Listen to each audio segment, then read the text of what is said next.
Hey, let's start the show. It's May 31st, 2012. Welcome to This Is Only a Test, the official podcast of Tested.com. Right.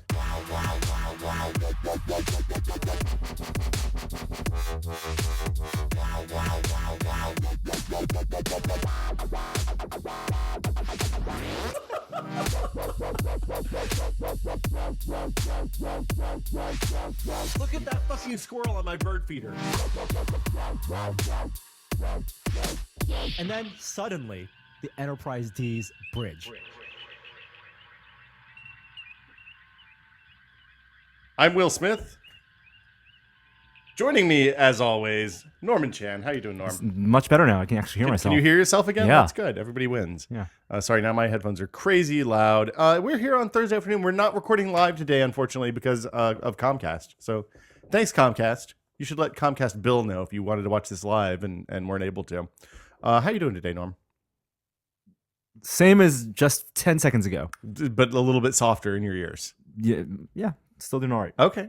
Joining us back on the show after a 2-week hiatus, Gary Whitta. How you doing, 3 Gary? weeks, isn't it? 3 weeks? I think it might be. Oh, yeah, because it was Braga and West before Maker Faire, and then last week Norm and I were by ourselves. I think it's just 2 weeks. 2 weeks. But then you had Adam. We had Adam. But that was a mini episode in between. It was like 2 mini episodes that made. I don't know one how nasty many of them. It episodes. feels longer, however many it is. It's been a while. Too long. It's been a long time. How come the dubstep music is back? I thought we were done with that. We were talking about the dubstep maker being a thing at the beginning of the show, and I okay. figured, let's mix it up a little bit, keep it fresh here on this. Dubstep is keeping it fresh. I don't know about that. That seems ill-advised. You're definitely keeping the audience on their toes. Like we want to surprise people. You want them in a state of apprehension because they don't know what music they're going to get. The only better thing about Gary being back on the show is also winning the bet that Gary is back on the show. Oh man, so that means you don't have that's to pay that right. money you owe me. I had heard That's about right. You weren't gonna pay me the money I owe you anyway. I would- You owe I me had- anyway. I had so the we were money. Probably even.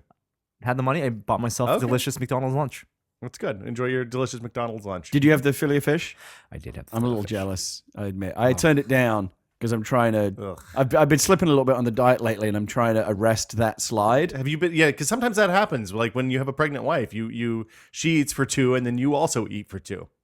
Not so much? No, it's not so much that, although I admit what I've been doing, which is very, very bad, is encouraging Leah to eat all kinds of bad things so that I can vicariously enjoy just that's watching terrible. her eat those things. That's terrible. So it's like some weird food fetish like- pornography. It's like, Leah, these chocolate covered potato chips that I've discovered, I cannot possibly eat these, but you should have them, and I can watch you eat them. Watch. I'm just gonna. I like to watch. I'm just gonna sit Yeah. here and film you eating like- this so I can watch it again later. It's like alcoholics who just pay other people to drink so they can watch them drink. Oh man, I always wonder why my uncle did that. So it's a big day today. Is it? Today's a big day. It's the last day of May. It is the last day of May. I went over my 250 gigabyte Comcast cap this morning. So There is, but that cap no longer exists. I know everybody wins. I just discovered yesterday was the best Comcast day in my life. What an amazing. I went from I coincidence. had a really interesting roller coaster because I went from the depths of despair with Comcast, where I was actually actively for the first time really looking into other options, which there are very There few aren't. of. No, they're none. Yeah, they're very poor. Yeah. There's Uverse, which as No. I've said before, I will not have AT&T in my house. I could be Will not. I could be burning to death in a house fire, and an AT&T van could come around and say, "Do you want me? I think I can get you out." And I'm like, "Fuck you! I don't want AT&T I in have my a house. ladder. I'd rather I burn have- to death." I have a ladder. Just come to the window. No, fuck you. Yeah. problem is- DSL line. Yeah. Follow the DSL line out to that. The problem is the ladder won't work. It'll take much longer to extend than it should. And you'll just end up dying even more horribly because AT&T tried to help out and just ended up making it worse. The latency between the time they get the ladder off the van and get the ladder extended is probably like 3 minutes. Anyway, I've been having a weird time at Comcast for a while, and we've had service reps come and go, and none of them been able to figure out what the problem is. And we had a guy yesterday that finally figured it out, ran a new cable, and now my internet is blazing. And while I was there, I also learned that Comcast has removed the 250 gigabyte Yeah. cap, which Yeah. is also wonderful to hear. You can still go over and be penalized, but it's not a big deal like it used to We talked be. about it a few weeks ago. But yeah, the thing that's changed is they've basically given what I think are pretty reasonable overage charges. So instead of something ridiculous like $10 a gigabyte or something, they charge. It's I think $10 in increments of 50 gigs Yeah. over. So if you I think 300 is when you can start incurring penalties, and then 350 you'll see an extra $10 on your I thought it was bill, 350 and 400, but it depends. Maybe it depends on the area. Anyway, for as we've said before, I think for the vast majority of people, it's not an issue. You really have to consume a lot of content to hit that cap. I mean, but many people do though. We're in. I'm a completely legitimate user. I don't pirate anything. But the thing is, these days everyone is legitimately streaming That's the tons thing. of video. Yeah, that's the issue. If you're using Netflix instead of cable, Yeah. then you can hit a lot of video. Like I was working my way through a lot of Amazon Instant Prime Video in HD recently. All that 'cause- GI Joe doesn't watch itself. well, a lot of NYPD Blue. I worked my way through the whole series of it. That's like 10 years of TV, man. 12 years. Wow. And I was thinking, I've got to be hitting my cap. But, it's nice to know that I don't have to worry about it anymore. The Amazon stuff's a little bit low bit rate too, which it seems to be compared to HBO Go and Hulu and some of the. I do other wonder. higher I do quality wonder stuff. about people. Sometimes when I talk about caps, people tweet me back and they say like, "Oh yeah, I use well over 500 gigabytes." I'm like, "What the hell are you doing to use that?" I mean, it's actually quite. It's like the Brewster's Millions of data. Like it's actually Right. quite difficult. To Yeah, to that's a spend good that challenge. much data. I challenge all of us. Can you download 100 gigabytes? You, a must, day you, must, today. you must consume 10 terabytes of content in 30 days. Oh, I Do you don't think think No, you it's can- not possible. way. So that's what I'm saying. That's what makes it difficult. And you can't download the same file twice. No pirating. Yeah. And no pirating? No pirating would be impossible. I mean, you could have the way you could hit those caps though is if you have a situation like Norm where he has 5 or 6 people living in a Right, tenement. then it's like then, then you it's know, not just you. Yeah, it's not just you. It's Everyone's re-downloading You got someone, every someone game in on Steam. someone in every different room downloading a Right. different piece of HD content. Right. That would add up. But Like you the are other night- still limited by your downstream. Yeah. So if your downstream is only like 10 megabits, there's no There's a way. theoretical maximum. Yeah, exactly. Hey, so But I what's mean, considered good these days? Like, I think 20. 20. 20 is where good starts. because I was interested in this because I think I get, and again, I always believe you don't want to be seduced by the speed test. You just want to real world what's working for me. Is my video hanging? Is it coming in Yes. quickly? Whatever. Do you get But- the high quality nets from Netflix instead of the medium? Right, or whatever? exactly. But I was doing speed tests because I've been trying to diagnose my problems recently. And on a good day, which now hopefully all of my days are good days because we've got this new cable, I get about 35 down and about 6 to 8 up. that's Megabits, pretty not good. megabytes. Yeah, 35 down, 35 megabits is Yeah. It's, Now that's very good. very good for it's America. 4 megabytes. But per then I second. had laughable to But then someone other parts again, of the someone world. on my Twitter feed sent me their speed test because I posted my 35 megabits down Yeah. to boast. You and just of let course, the Swedes know you have a small penis, dude. well, but this was a guy from New Jersey who's also on Xfinity who was getting 160 down. I don't even know how that's He's possible. paying a shitload of money too. Is that like business Yeah. class or something? Well, no, you can go up to I think 100 megabits on or 50 megabits here on DOCSIS 3 Comcast, but it's like 120 or 130. But again, you reach a point that like internet. anything above streaming Yeah. like HD video, like being able to stream HD video really, really fast is just it's excess that you don't need. And also right? the bandwidth matters less if your router sucks.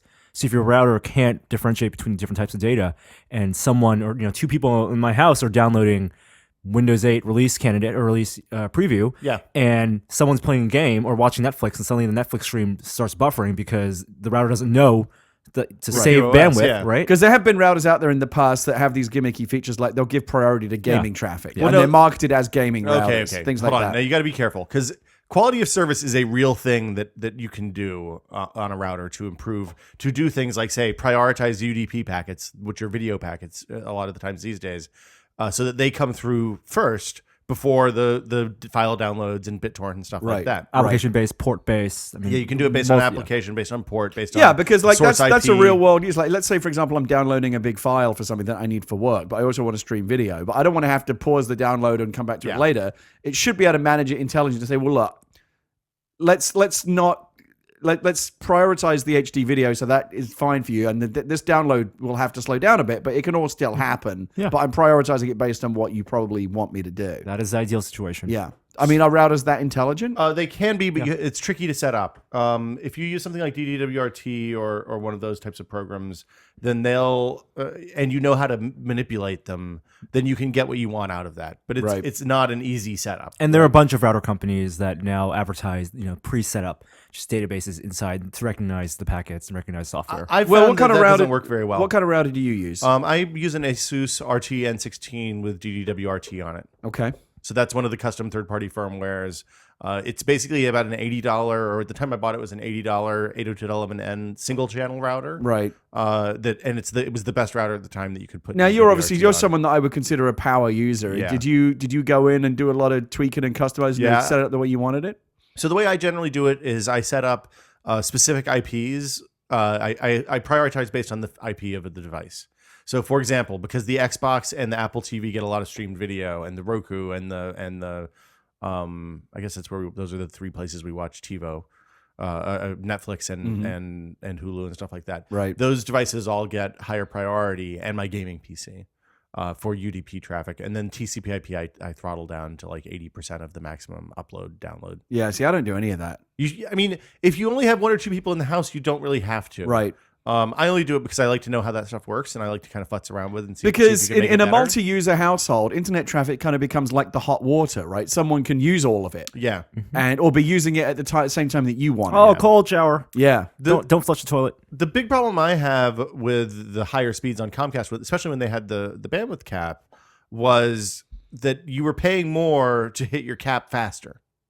Because at 20 or 30 megabits, which is I usually get around 30 megabits, I never download anything from Steam, and I'm like, oh shit, this is taking so long. Usually if there's something that's taking a long time, it's because the service is slow, whether it's Apple or Xbox Live seems to be really super slow downloading stuff sometimes for no reason that I can tell. Right. But when I'm downloading from Steam, I always get like 4 megabytes a second, which is stupid fast, and means that I can download like a 16 or 18 gig game in an hour, which Yeah. is fine. Yeah. I mean, Diablo 3 took 45 minutes to download. I can wait. It would take me longer to drive to the store, buy a copy of the game on the disc, and come back than it But the would. dream is always like it can always be faster. Like the idea of just download like that game, But that it- might take you 30 minutes to download, which seems very fast. Like, I'm always dreaming like that one day that's going to be 30 seconds. Well, then the bottleneck was installing the game. That's why there's live streaming game services. Yeah. Right. Yeah, so I mean, we're inching toward that stuff getting better. It's funny, as you were having the best internet experience of your year. Yeah. I was having the worst. This morning I woke up and started working because the Windows 8 embargo lifted at noon today, and we got the code yesterday. We went and had a meeting, and they loaned us some laptops that have Windows 8 pre-installed. So we took them home, and then basically I spent the next 22 hours testing and writing, or minus some sleep time. I have a Windows 8 Ultrabook in front of me right now. It's not an Ultrabook. That's better than an Ultrabook. It's very sexy. This is the first super, whatever you want to call it, super slim form factor Windows PC that I've seen that is really sexy. Does it remind you of any other hardware that you've seen? It looks a lot like a MacBook Air. Yeah. Really? And there's You think nothing. so? Well, they've differentiated it in the sense that the black color scheme sets it out a little bit. So, but Gary, you're talking about the Samsung Series 9 for people who aren't watching. it's very sexy. It was announced at CES. They don't call it an Ultrabook because it actually exceeds the Ultrabook. It's too expensive. It's too expensive to be an Ultrabook. Yeah. Well, how much is this? I think it's like $1,400, but I can't remember. So This it's is a actually more 13-inch expensive than a MacBook Air. It's about the same. It's Well, about the same if comparable you go price for as the top 13-inch end one. MacBook Yeah, Air. okay. And the trim on it actually does something. Samsung did something that Apple does a lot with other products. Is it gives the illusion of thinness because actually it's thicker than this little. Right, they have a shiny edge and thick parts. That's and- clever. It's a little optical illusion. Yeah, so it kind of looks like it's hovering above the table, but that's just how thick it is. Weight-wise, it's very attractive. It's a really nice laptop. We can talk about that a little bit later when we Yeah. get to what we're like it. testing. But yeah, so as I was finishing the Windows 8 release preview story, which just went up, the internet kept conking out.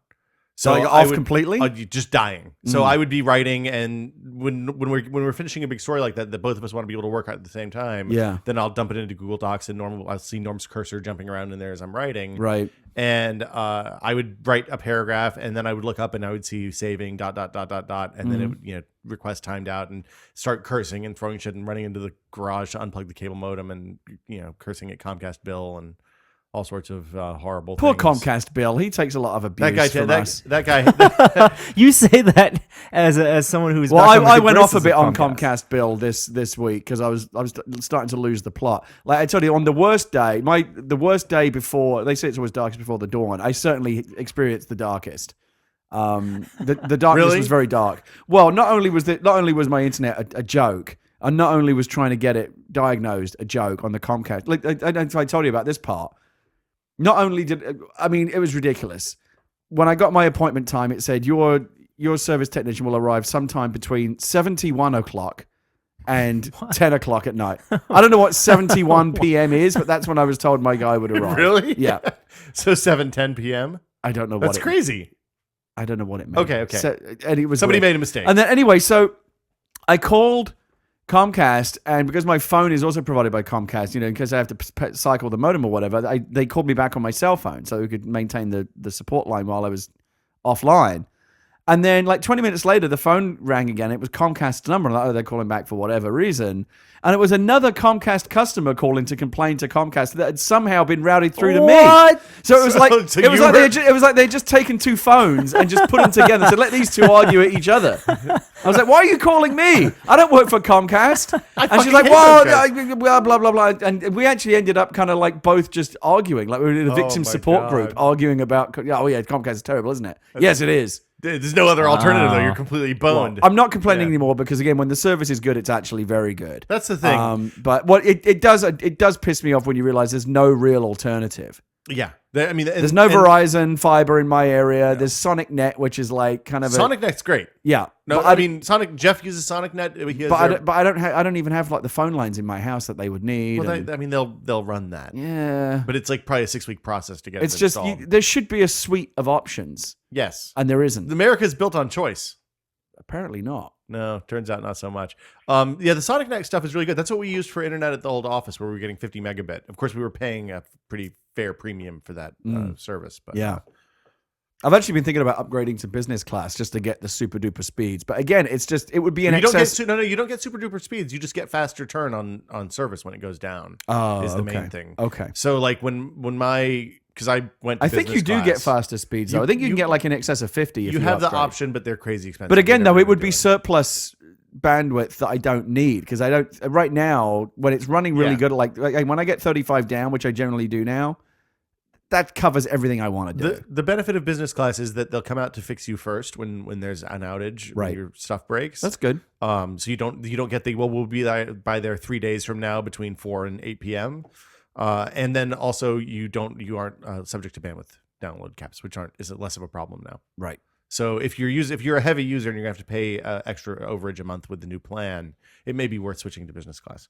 Anyway, let's talk about Windows 8. This is a big deal, guys. Oh yeah. So what is it that you couldn't talk about before that you can talk about now? Well, so the rollout plan, if you recall, when Windows 7 came out, they did a beta rollout around CES time. I think it actually came out during CES that year in 2009, maybe. They rolled out at CES. They then they did a release candidate later that RC, year, March yep. or April. Very popular. Yeah, which was fantastic, super stable. So a lot really of people good. are out in there in the wild right now, happily using Windows 8, right? You Yeah. put it on your machine and run it. And Exactly. They're doing the same thing now. Instead of calling it beta and release candidate, they called it consumer preview and release preview. Yes. Right. Which is dopey, but whatever. Yeah. So yesterday they hadn't announced when they were going to do the release preview. They kept it real close to their chest. And we got a request for a meeting just a few days ago, really, to talk about Windows 8 in San Francisco. And Norm and I show up to the meeting at 9:00 yesterday morning, and at the end they say, okay, and by the way, we have laptops here with the final build. And I was like, oh, okay, I thought it was going to be early June, but maybe they're giving us a long lead. Also, the embargo is tomorrow at noon. So they released it this morning, kind of as a surprise. I don't. Maybe there was some sort of March 31st or May 31st deadline that nobody knew about. Oh, so you're still under embargo? Oh No, we're out of was embargo. noon The today. embargo. Oh, lifted they today said to you at noon. yesterday that the embargo is Yesterday, tomorrow, which yeah. is now today. Okay. Yeah. So yeah, we spent last night using it. There's been with Windows 7 there weren't massive UI changes between the beta and the release candidate. With Windows 8, there have been fairly significant changes between first the developer preview which came out last September, the consumer preview which came out in February, and the release preview which came out today. Now you already posted some pretty detailed first impressions on this that were very mixed from what I saw. Yeah, so it's a mixed bag. I mean the Oh, don't say that. Don't say those words. But it is. Don't say those words. Yeah, hey, if you want to have a fun game, go look at everybody's coverage of Windows 8 and see how many people called it a dramatic departure. Oh God. That's the new mixed bag. Now, but the analogy that you made that I liked was you said that it's like going to Canada. It is very like in that everything seems kind of the same. People are speaking English. It seems like you're still in America, but when you look closer, you realize that everything is ever so slightly Yeah, different. you look at the road signs and you realize shit's in metric, and like there's French subtitles on a But lot of here, the signs. Yeah. Shit's in Metro. and there's like Right. tomato ketchup flavored potato chips. I mean, Exactly, that's good. But, exactly. you know, They call Canadian bacon back bacon. I mean, there's all sorts of craziness. Yeah, but there. why would they call it Canadian bacon? Well, they call Arizona iced tea, even if you're in Hey, Arizona. we call it American cheese, right. and that's in We're America. in America. They don't call But it. that's because there's so many other. Yeah, otherwise it would just be called cheese. Also, it's not really. If they're going to take one of those words away, they should take away the cheese. So does Let's that be mean that honest. there's that old joke about like what do Chinese people call Chinese food? Do they? I mean, so maybe they just, it just do call it food? Chinese food. Or there's more specific about what they're eating. Food, right? Oh, so like we have southern food, and we have northern food. You know, What's northern food? Yeah, what is northern I food? don't really know. I assumed lobster, maybe Maine. You have like a crab boil. You never I do guess. lobster. You never do like a Northeast. clam bake. If you say to me the Northeast, I'm Southeast. instantly thinking of like clam Yeah. chowder and Right. lobster and Bison? stuff like that. Yeah, I think like Montana's food is game meat, right? Everybody just goes out, bags an elk, and then you have some elk stew. Northeast It's is a lot just of very fish. regionally Northwest racist is a at lot this of point. fish. Did you guys see that Anthony Bourdain No Reservation episode where he goes to Louisiana and Peter Simon or David Simon, the Wire dude, was there? What did he eat? He went to this ritual where he was given the honor of killing the pig. Ooh, It was a pig slaughtering I've killed a pig. morning, and you know how they did it? Well, there's a lot of praying beforehand, Oh, I didn't but it was pray. a double tap of the head. Really? Yeah, pistol. Oh, I haven't killed a pig. I've cleaned a pig, and well, no, I drained the blood and all that. It was still alive when it went up. It was pretty traumatic. I'm a little Yeah. bit worried about the possible confusion between killing something and cleaning it. Well, Like, remind me never to ask you to like clean anything in my. it's confused. It was confusing because I was not. It was a long time ago, and there's an unbelievable amount of blood. So, but yeah, you basically cut the pig's throat, and then the blood drains out. It's- so the I pig have doesn't I get have seen a pig being pain. slaughtered. It's pretty Crazy. gruesome. That's Yeah. and there is a lot of blood. And every part goes somewhere, and Oh, yeah. everything is used. It's like the very efficiently. buffalo. Everything, yeah, use the whole thing. You know, the buffalo or the bison might be our national mammal. Really? That's right. there's a Might movement. overtake the bald eagle. Yeah. Why? Wait. They're not going to replace the bald eagle. No, no, no. We're supposed to be the replace the bald turkey. eagle. You Well, no, know, because an eagle isn't a mammal. Yeah, but no. what's the national mammal? I don't right know now? what the current national mammal Oh, is. they say that There we should probably have isn't one. one. We should Yeah. have one. So and it there's should be- legislation. There's it a should be the proposal buffalo. that would be free to I'm pass against this. to make the bison has a great tail. Well, And- what is the most American of animals? of mammals? Of mammals. The noble turkey. Oh, of mammals. Yeah, well, no, because Yeah, bald eagle The is bald eagle is the most appropriate. American a bird. Yes. I Most think American animal overall, I would Yes. say. But think if just you- if symbolically, you're just doing absolutely. mammals, I think then the what would it golden be? retriever or Labrador How do you- retriever. how do I you think figure a that? dog is the most American of animals. Why? What's We uniquely don't- American We about don't a have dog? We don't have that many American animals. I mean, most of the stuff came across the land bridge, and all the megafauna is gone because of. That's a bison. Well, that's why bison is great because Bison- that's a native American animal, Yeah, and, What and about also the mountain lion, the cougar? That's an American animal. I suppose. And there is John Cougar Mellencamp, Right. who's very American American. fool. Yeah, Doesn't get more American than John yeah, Cougar. Yeah, Little ditty about Jack and Diane. right. That's so American. Fucking A American right that's there. yeah. You've made a very compelling argument for the cougar. Yeah. Although he dropped He's not John Bison Mellencamp. John Cougar Mellencamp was weird the way that he He's was gone originally all John over. Mellencamp, Yeah. and then he became John Cougar Mellencamp. No. Originally he was John Cougar, and then he oh, became who's John, John Mellencamp. Cougar? Okay, Yeah. I'm Right. confused. And then he became Billy Joel for a while. no, that you're getting them mixed Oh, up. that's not now. right. He didn't marry Christy Brinkley.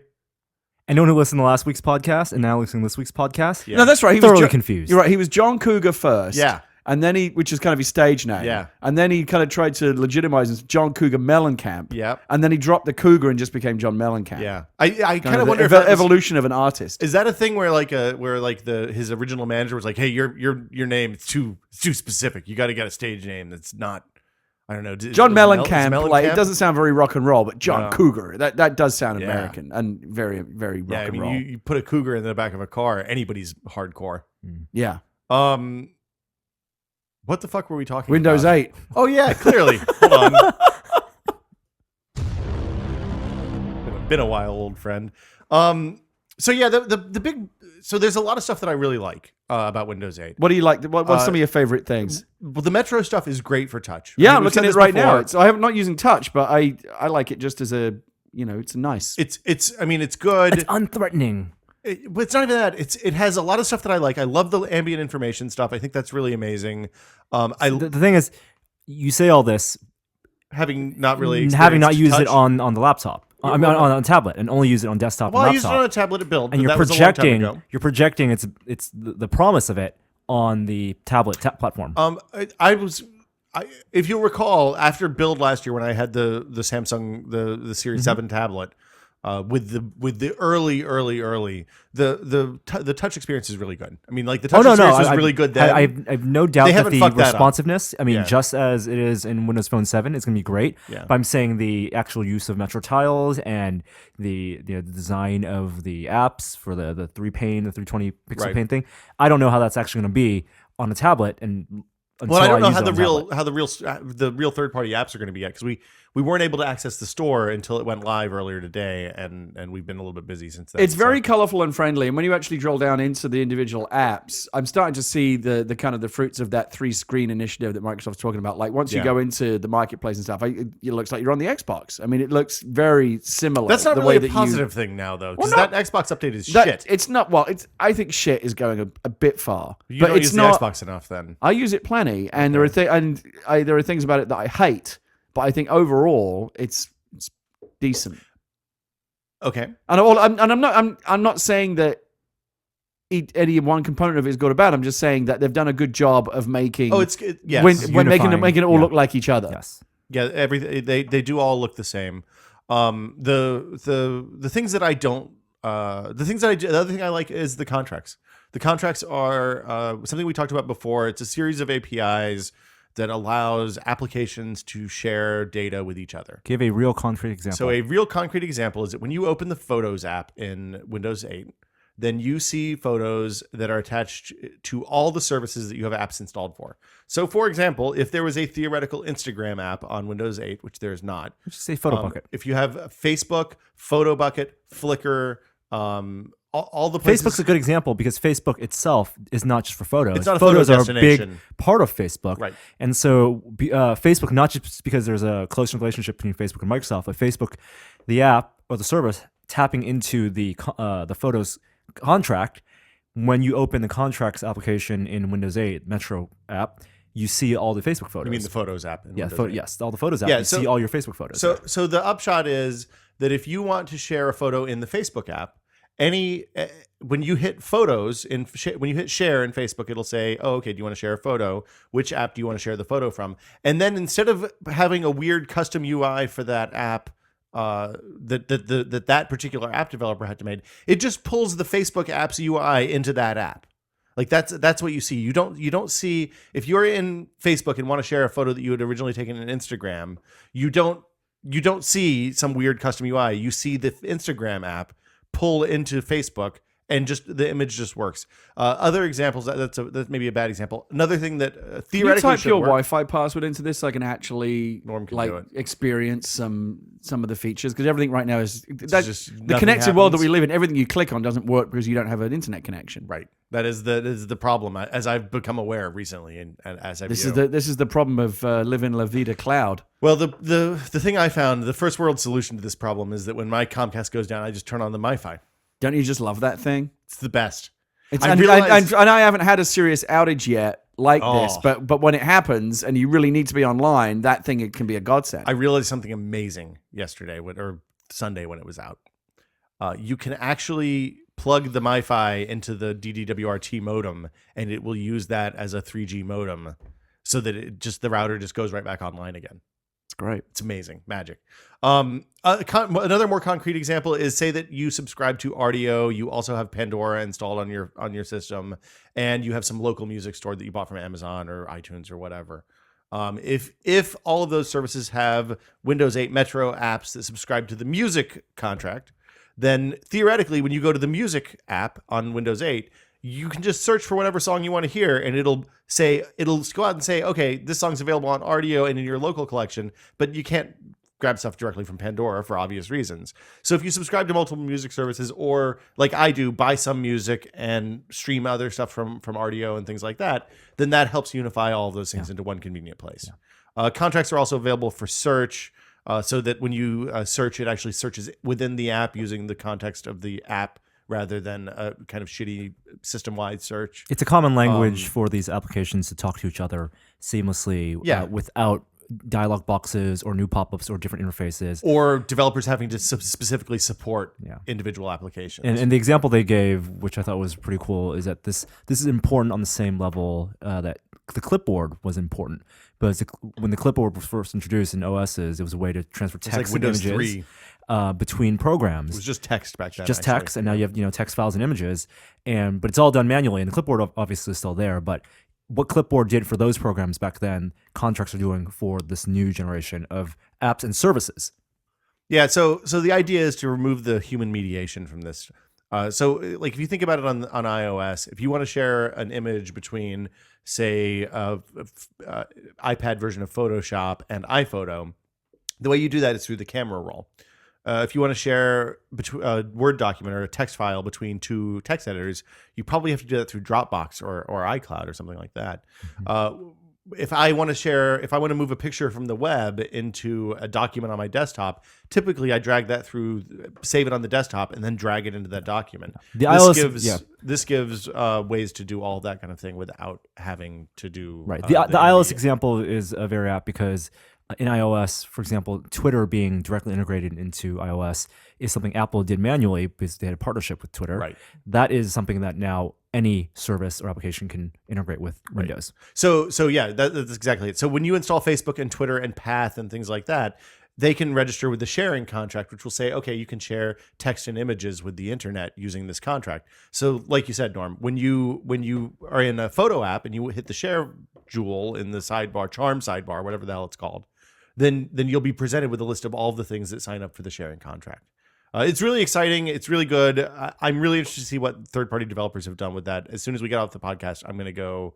That's literally the first thing I'm going to do is download some third-party apps. The start screen in Windows 8, it's kind of like baseball. You can't describe it Yeah, you can. to someone who's never seen it.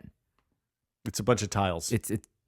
Someone tiles who's represent apps. used to Windows desktop is not going to get how that dichotomy works now in Windows 8. And there is a That's big probably dichotomy. Watch the video. We have a video. Read the story video, and download it for yourself and install it on a separate partition. or put it on a virtual machine. That's the other way to handle that if you want to do that. So the other thing you probably should talk about is that dichotomy right now between desktop and start screen. Yeah, so this is the place that I think it really breaks.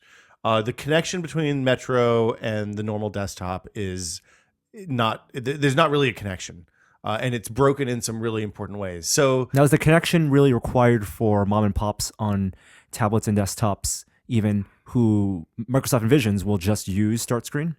I don't know. I have If to my use, I parents have to never use it more. Like if my parents never have to use desktop on their Windows 8 computer, I think they'll be perfectly They'll fine probably be with that. okay. Yeah. Assuming they can get the apps that they Mail's need to gonna do, be the things that they need fine, to do. photos gonna be fine, Facebook gonna be fine. That mail app is a little stripped down and weird though. Like it's very much a tablet mail client for what? not a real mail client. If it's the only mail client that's installed on Windows, it's really thin.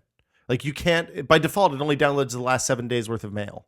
It doesn't download all of your mail to that mail client, which is super bizarre. I couldn't figure out how to change the email signature. I'm a pretty smart dude, and my emails that are sent from that always say sent from my Windows 8 PC. I mean, that's not real good. I mean, that probably is stuff they're going to change in beta. It's just weird marketing stuff they're doing now. But I think you're right. I think standalone Metro Start Screen is good. Like if that's all you use, And good for both. We know we have a feeling that's good for tablets. And different in a good way for tablets. I think that it is an improvement for tablets, assuming the hardware and all the other stuff that goes with that are An good. improvement over what Android does right now Android and what iOS, iOS is right yeah.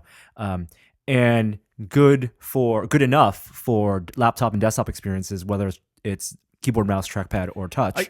I mean, the keyboard and mouse experience on the start screen is a little bit frustrating at times. This could be part of this is probably beta stuff with performance issues. But I mean, it feels to me like you have to focus in specific areas to get the scrolling to work properly and things like that. That stuff you shouldn't have to think about. Sometimes you have to think about. There's also weird problems like when you plug a laptop into a big monitor, it rearranges all of the tiles on the start screen, which doesn't sound like a big deal, except for the tiles are all dynamic. So, for example, your photo tile shows the most recent photo or the most recent interesting photo from all of the photos that you've uploaded to all your services. So that changes all the time. The news tile, the finance tile, the sports tile, the weather tile. Well, maybe not the weather tile, but most of the tiles are very dynamic and change constantly. So I find myself figuring out where they are spatially, not by recognizing an icon or an image or something like that. So when all of the tiles are rearranged and are in a different order, it makes it really hard to find stuff, since the labels also don't show all the time on the tiles. It's like that's the kind of stuff that's kind of weird, and it's not particularly friendly from a UI perspective. But again, I'm sure that they've done a ton of research that shows that only like 3% of people actually plug notebooks into secondary monitors. Yep. It's all about percentages. So on the desktop side, though, Least common denominator, Norm. yes, that's true. On the desktop, where I imagine a lot of people, Millions. significant portion of the Windows 8 user base will be using the Yes. traditional desktop. That experience is going to be different no matter what. It's indistinguishable in a lot of ways. Like once you're in there and you've launched the applications, you have it set up the way you want, it could be indistinguishable Could from be. normal Windows 7. But no matter what, you're going to hit that start button, Yeah, you hit the start button and you go back and to suddenly Metro. you're in Metro, Yeah. and you're going to need to do that to to search. To launch To launch, apps search that and aren't in the launch. taskbar. Yep.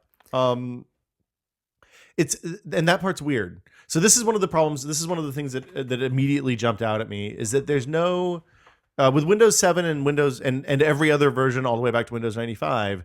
There was one common area where you could see all of the applications that were running at once on the PC, and that was the taskbar, right? So it said if you had the browser running, you could see that the browser was running. If you had the Windows Explorer running, you could see that Windows Explorer is running. That's gone.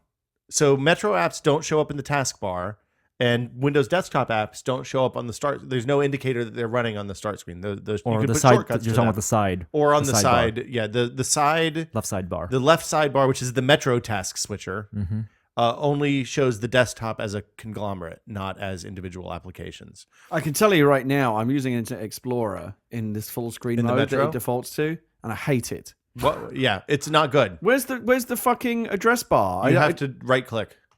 You have to 2-finger right click. Boo. Right. So this Boo is to this. this is Boots and nanny. Boo to nanny. Wow, This- that is a very obscure joke. this is one of the things I found though is there are web pages that you can't get the right click on in order to get the location bar up in that version of IE. There's no bookmarks in that version of IE. If you want to save a bookmark in Metro IE, you have to just pin it to the start menu. This is going to be very polarizing. No shit. That is the understatement of the decade, Gary Whitta. And the weird thing is that IE, there's two versions of IE. There's IE Metro and there's IE in the desktop. Both IE10. They're not connected. They're not. There's like if you save a password on IE Metro, that password isn't saved when you go to IE on the desktop. And the problem is that IE10 Metro version is a completely designed HTML5 app. I don't care. It's great for the platform Fantastic. But if I type in my password on one, I want it to be on both. and bookmarks. And bookmarks. And I want to be able to do more than just blast a link from the Metro browser to the desktop browser. It's very crashy, also, but I mean that's I fair mean, enough. crashy is kind of to be expected. It's allowed at this to be point. crashy Yeah, right now at this point. I don't judge it for being crashy. Yeah. That said, IE works really well. I love the full screen browser. Like the full screen browser is a not a bad thing at all. Show Gary how to do the split the 320 pixel thing. It also brings multitasking to kind of tablet OSs. It's a little unwieldy getting it to start, but I quite liked it once I got going, and I found that I left the mail window open on the laptop on the left side all the time, which is damaging for productivity. But you know what are you gonna do? What you gonna do? What Norm is doing right now looks so unintuitive to me. It is pretty unintuitive. One of the things that we found out yesterday Look, is he's frustrated already. the touchpad on this laptop is beta hardware and Another software. triumph for Microsoft. Yeah, they specifically disclaimed the touchpad. So you have a task okay, switcher. so there's a little fast forward buttons, and this. I turn on music. So what I'm showing to Gary right now is that I hate this. So in Metro, every Metro app, you can not have a full screen version, but a small pane version, which is a 320 pixel wide bar that can snap to the left or the right side of your screen. and it's designed. And like it's very the designed. app developer has It's has not to just like plan a web browser that's squished. It's rearranging the layout of your mail app. Every Metro app has a redesigned specific 320 pixel pane version. The point of that is for multitasking. Yeah. It is the width of just Not multitasking, but having multiple windows open at the same time. yes, in multiple windows in this Metro style. Yes. Oh, Which is new. touchscreen. Nobody else does that. Yeah. So, for example, if you bring up maps and you find directions, right? And imagine you're on a tablet. Imagine a world. a Windows 8 tablet. Okay. You open up, maps, which is taps into Bing, and you get directions, and maybe it has GPS directions or just turn-by-turn directions. And you're in a car and you're reading out You the shouldn't directions. use your laptop while Well, you're you're in the the car. passenger of the car. Okay. You're reading out the turn-by-turn directions with this map that you have on the tablet, but you also want to watch a video or read, news or something. Do you think that's something you'd really want to do? Well, you can ask Gina. You're kind of a terrible passenger if you're like watching a TV show while somebody else is chauffeuring your ass around. It doesn't take a lot of brain power to look at turn-by-turn directions. Using the panes, you can have the turn-by-turn directions with the Maps app, Metro app, on the 320 pixel left pane or right pane, and then have whatever other application you want taking up the rest of the screen. That's real Including the multitasking. desktop. Including desktop. Yeah. So that's real multitasking. Kind of. I mean, it is. It is. It is. I mean, you have multiple applications open on the screen at once. I don't see it being. It's useful in. Like I said, I found it was really useful for communication stuff.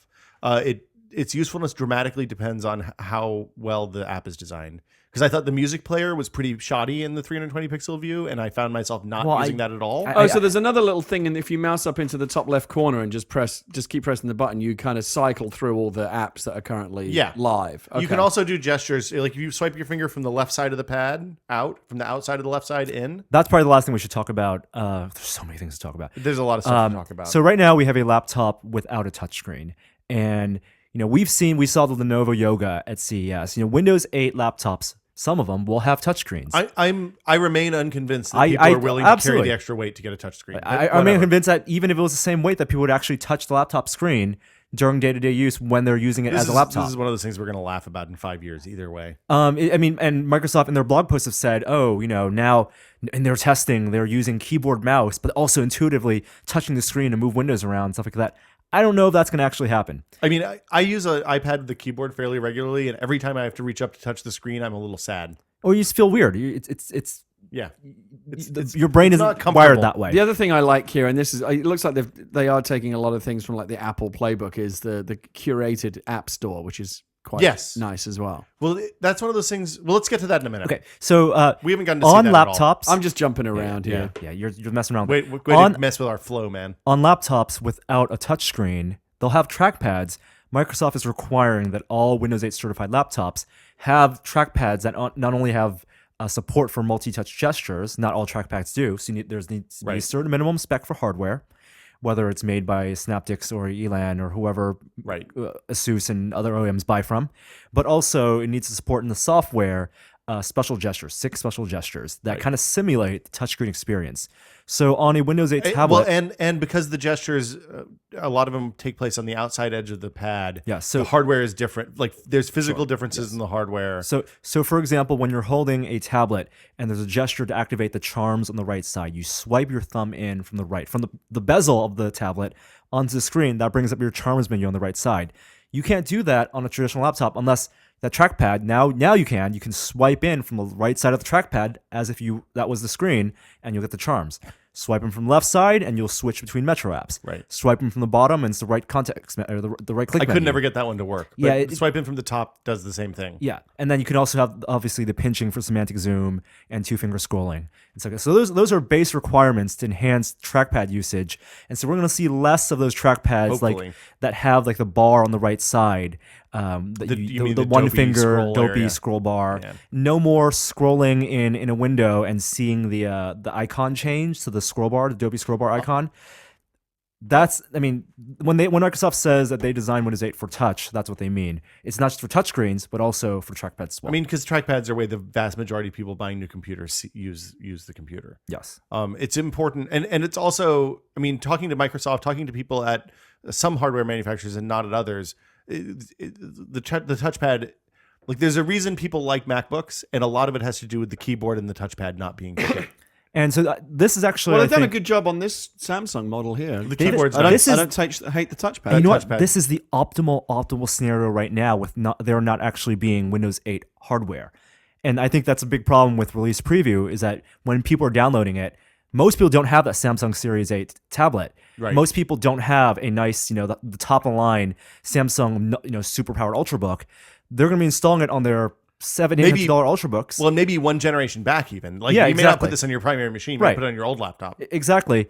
And their experience in the Windows 8 release preview is going to be far from what Microsoft's ideal experience is when Windows 8 actually launches. And that could hurt perception of the OS. I wouldn't. I'm not particularly You were worried about screaming that. out with I with was this screaming in yeah, rage yesterday. At exactly. That, at that and if you touchpad. and But it's and beta. this- I mean, and this- they said, hey, it's beta hardware, it's beta software. I can't complain about it. It's not right for me to complain about it. a lot of people don't see it that way when the experience with Windows 7 was release candidate was so pleasant. Oh, that was undoubtedly true. I mean, so that brings up the other thing. This is anytime you make kind of a dramatic change like this to an operating system, it's going to be really polarizing. So it's going to be like there are a lot of people that are just going to hate this outright, and we'll hear a lot of the same Windows 7 people saying the same people that said, "Hey, I'm staying on Windows XP forever." We'll see a whole nother wave of those people who are going to stay on Windows 7 forever, or Yeah. claim to. Yeah. And the mentality is different. When people downloaded Windows 7 RC, it was almost like a free OS because Yeah, you could it use it was until good. February. It was polished. The drivers worked out so well. It wasn't perfect, but you installed it. It was real close. I mean, I ran it on all my main machines. You installed it with the mindset that it wasn't just testing out Windows 7, but that you got Windows 7 Early now, access. early Yeah. access. With Windows 8 here, the release preview, it really is, like you said, and you're right, it's a preview. And you have to really experience it as a preview, not commit Don't fully put it to on production machines. No. Don't put it on anything that you need desperately. I mean, even on that laptop, I had the laptop hang a couple of times, Yeah. which didn't really happen that much in the later days of the release candidate. It did in the early days before drivers got. I kinda learned that settled when down. I mean, obviously this was a different case, Yeah, I but when I put remember. Vista RC1 on my machine, that was Oh, don't put that was a mistake. don't if you want to experiment and see it, by all means do, but don't put it on any machine that you really rely on. Or virtual machine technology has gotten to the point now that you can't actually run this stuff in a virtual machine. So just get a Windows, download VirtualBox, set up a Windows 7 virtual machine, and install Windows 8 on it. That'll work just fine, or should. I mean, there's a ton of other stuff to talk about. The store is curated. I'll be interested to see how they keep control over that with the phone store, Windows Phone Store. They did a pretty good job at the beginning of keeping it curated, and then it got Still invite only right now. out of control. Yeah, it's only accessible to partners right now. I mean, Microsoft knows that the App Store is the future of their platform. I think that using the apps as the glue to connect a whole bunch of different social services and web services together is really, really interesting. I'm dismayed at the difficulty of switching back and forth between Metro apps and desktop apps. I mean, it's 2 or 3 clicks to go from the desktop to a Metro app and then back from the Metro app to the desktop app, and that's unacceptable. It's crazy to take that big a step back. I mean, it's interesting because this really is, we've said before that about Microsoft may be shaky in many areas, but Windows is really their core. Yeah. That's their fortress. That's their King's Landing is Windows. Yes. And You've been playing Game of Thrones again, haven't you? I've been watching Game of okay. Thrones. It's going to be interesting to see which way this goes because I think, like I said, it's going to be very polar. I think a lot of people are going to love this and a lot of people are going to fucking hate it. Yeah, my hunch is that there will be, regardless of how I mean, it's going to sell a bunch of copies regardless of what anyway. There'll be a press release that says we've sold millions of copies. And yada, yada. it's more important that they sell it to the business partners. That's true. It's also more important that they get touch laptops out in the retail channel for Christmas time. I mean, if we don't see, if you go to Best Buy Or and tablets. the majority of those machines, if there aren't Windows tablets and there aren't a majority of laptops running touch on Windows 8, then Microsoft's failed. I think that probably regardless of what happens, we'll see a relatively fast follow-up to Windows 8 that smooths the bumps between Metro and desktop or minimizes the need for desktop entirely. Because the unfortunate thing is, if they want to transition away from the desktop and toward Metro, there has to be a kind of uncomfortable tween year where you're not quite an adult, you're not quite a kid, you're not quite touch, you're not quite a mouse and keyboard desktop. And that's what Windows 8 is, I think. But I mean, this seems much more consumer targeted than business targeted. Maybe it's just the kind of the happy, jolly rancher color scheme of it all. But like 2 years from now, if you go visit an office and you're walking around and looking at everyone's cubicles, are you going to see desktops or Metro interfaces on the screens? Guarantee you, they're looking at executives using iPads as primary computers and salespeople using iPads as primary computers. I mean, Salesforce rolled out iPads to almost their entire workforce as their main computer, and that has to be a point of concern for Microsoft. It's a big concern Whose because that business is now selling that really PCs. is eating into their market. Yeah. Yeah. So if they can provide a more compelling experience and give business users stuff like multitasking on tablet cost devices. So if your giant ass company can spend $500 on ARM tablets that they can dock and use keyboards and mouse with and hook up to a real monitor and get all the same stuff that they get on a desktop machine, but the tablets save all of the information in the cloud. So when somebody drops it or loses it or breaks it or whatever, they're back up and running 5 minutes later. Yeah, they're going to be excited. Well, about that. that's the big part of this. That's the other big part of this is the tablet solution. When we don't really know about the hardware yet or how seamlessly the experience is going to go from, we love this idea of like, oh, I'm tootling away on my desktop, my laptop, whatever, and now I got to go, so I'll just pick up my tablet and seamlessly continue the experience. I mean, that's the goal, the promise. Right? That is the promise. But is that really going to happen? I mean, we don't know. We'll have to see what the hardware looks like, right? And of course, it also depends on whether developers bump in, pile onto this and start building core apps. I realize whenever we get these like test machines with new OSs, or whether it's a mobile OS like iOS or Windows or even Mac, you realize how few things you do on a normal basis. Oh yeah. How many few apps that you actually care about, like web browser, word processing, Photoshop, IM. The Windows apps that I launch on a day-to-day basis all live in my taskbar. Yeah, that's it. And the potential. I mean, there are hundreds of thousands of Windows applications, including games and specific things that are great. Audio editing, movie editing, and stuff. But on day to day, Yeah. 5, 7, maybe 10 programs. Well, and for most people. But the thing that's weird is everybody has a different 10 programs. Mm-hmm. So, that's where the ecosystem bit comes in. Let's change gears a little bit and talk about coffee. Really? What, you don't want to talk about coffee? I mean, Do you want to talk about Windows 8 more? no, I'm just coffee. Just don't we talk about that a lot? Not really. We haven't talked about you haven't been here in 3 weeks. How do you know what we've been talking about a lot? Well, I mean, on the ones that I have been. There's we've a new talked cone about. coming out. Is there? Okay, go on then. It's your podcast. I'm just the guest. Man, you're playing it's your podcast card It early? is your podcast. Oh my god. I'm a guest in your digital home. You're in my home. and I will try to be a appreciate good you guest. here. The cone. This is when you come over here and I make you coffee and Yeah. you say, hey, yeah, I love a cup of coffee. That sounds great. Well, Norm usually says, hey, I'd love a cup of coffee. That sounds great. But I use the cone. I like it a lot. The metal cone. The metal. It's a metal filter for the Chemex. Yeah. It's made by a guy named Keith Gerke, who lives in Portland and has a company called Able Brewing. Okay. And he loves the cone. He loves the metal filter. He loves the taste. He loves getting the oil through into the coffee and getting that kind of velvety mouthfeel that you associate with pressed coffee typically. But he's moving away from the Chemex because the Chemex is a conical shape.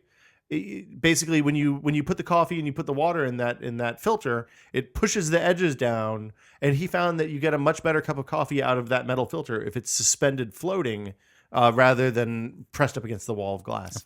Yeah. Yeah. So Was the metal filter for the AeroPress kind of a beta for that? the metal filter for the AeroPress was the first product they made, actually. And one of the things that I don't think he specifically said this, but one of the things he said was that they were always kind of wondered why the AeroPress makes different tasting coffee than the Chemex. So yeah, the cone, the third version of the cone, which Keith says is the final version. He's convinced that he can't make it any better at this point. Has a wide plastic rim, an injection molded plastic rim that snaps onto the top of the metal filter, and then it will suspend either in a Chemex, which you can do, so that it's pushed off the edges of the Chemex, or he's working with some folks in Portland to make a ceramic brewer that the cone will hang in. That's custom shaped and custom size and made in America and all that kind of stuff. So it looks pretty cool. He's going to come down in a few weeks and we're going to get a demo firsthand. But it's on Kickstarter now. If you want to, he's using Kickstarter as a pre-order system. So if you want to get it now, I think it's $125 for for the brewing holder thing and the cone, which is probably $20 or $30 more than a Chemex plus cone would cost. And Do you still need a pour over kettle? he says it's a lot more forgiving than the previous versions have. You use a pour over with the cone because the cone, part of what makes the cone neat is it uses the sediment of the coffee itself to filter the coffee. So it's like self-filtering coffee. The problem with that is if you agitate the grounds too much, then that filtering doesn't work. Yeah, you need to bloom it the right way. Yeah, so you use, well, no, blooming's different, but you got to pour. You want to control the pour, so it's a very you hit one spot and you have very low flow going into the coffee bed. Okay. But I'm excited to try it out and can't wait to see what's going on. It'll be shipping in September, August. You can, if you just want the cone, you can get that for $45 on Kickstarter, the 3rd generation one, which is a very good deal. I think I paid $60 for ours or $55 for ours. And he has a bunch of other stuff too that he's selling. He's opened up a store and a whole website. So check it out. It's ablebrewing.com. We love the cone. Also on the food front this week, the Modernist Cuisine folks introduced a new product. Yeah, so Modernist Cuisine is it's a 6-volume book tome set that was released last year. It comes in a plexiglass box. Yeah, it's impressive, and it's $600 also. That's also impressive. But what was it? 2,000 pages, 2,400 pages. It's a big book, and it's designed to be a reference for professional chefs and super enthusiasts, Yes. not normal people. And it's part recipe book, part about equipment, about flavors, about every aspect of modernist cuisine and modernist cooking style.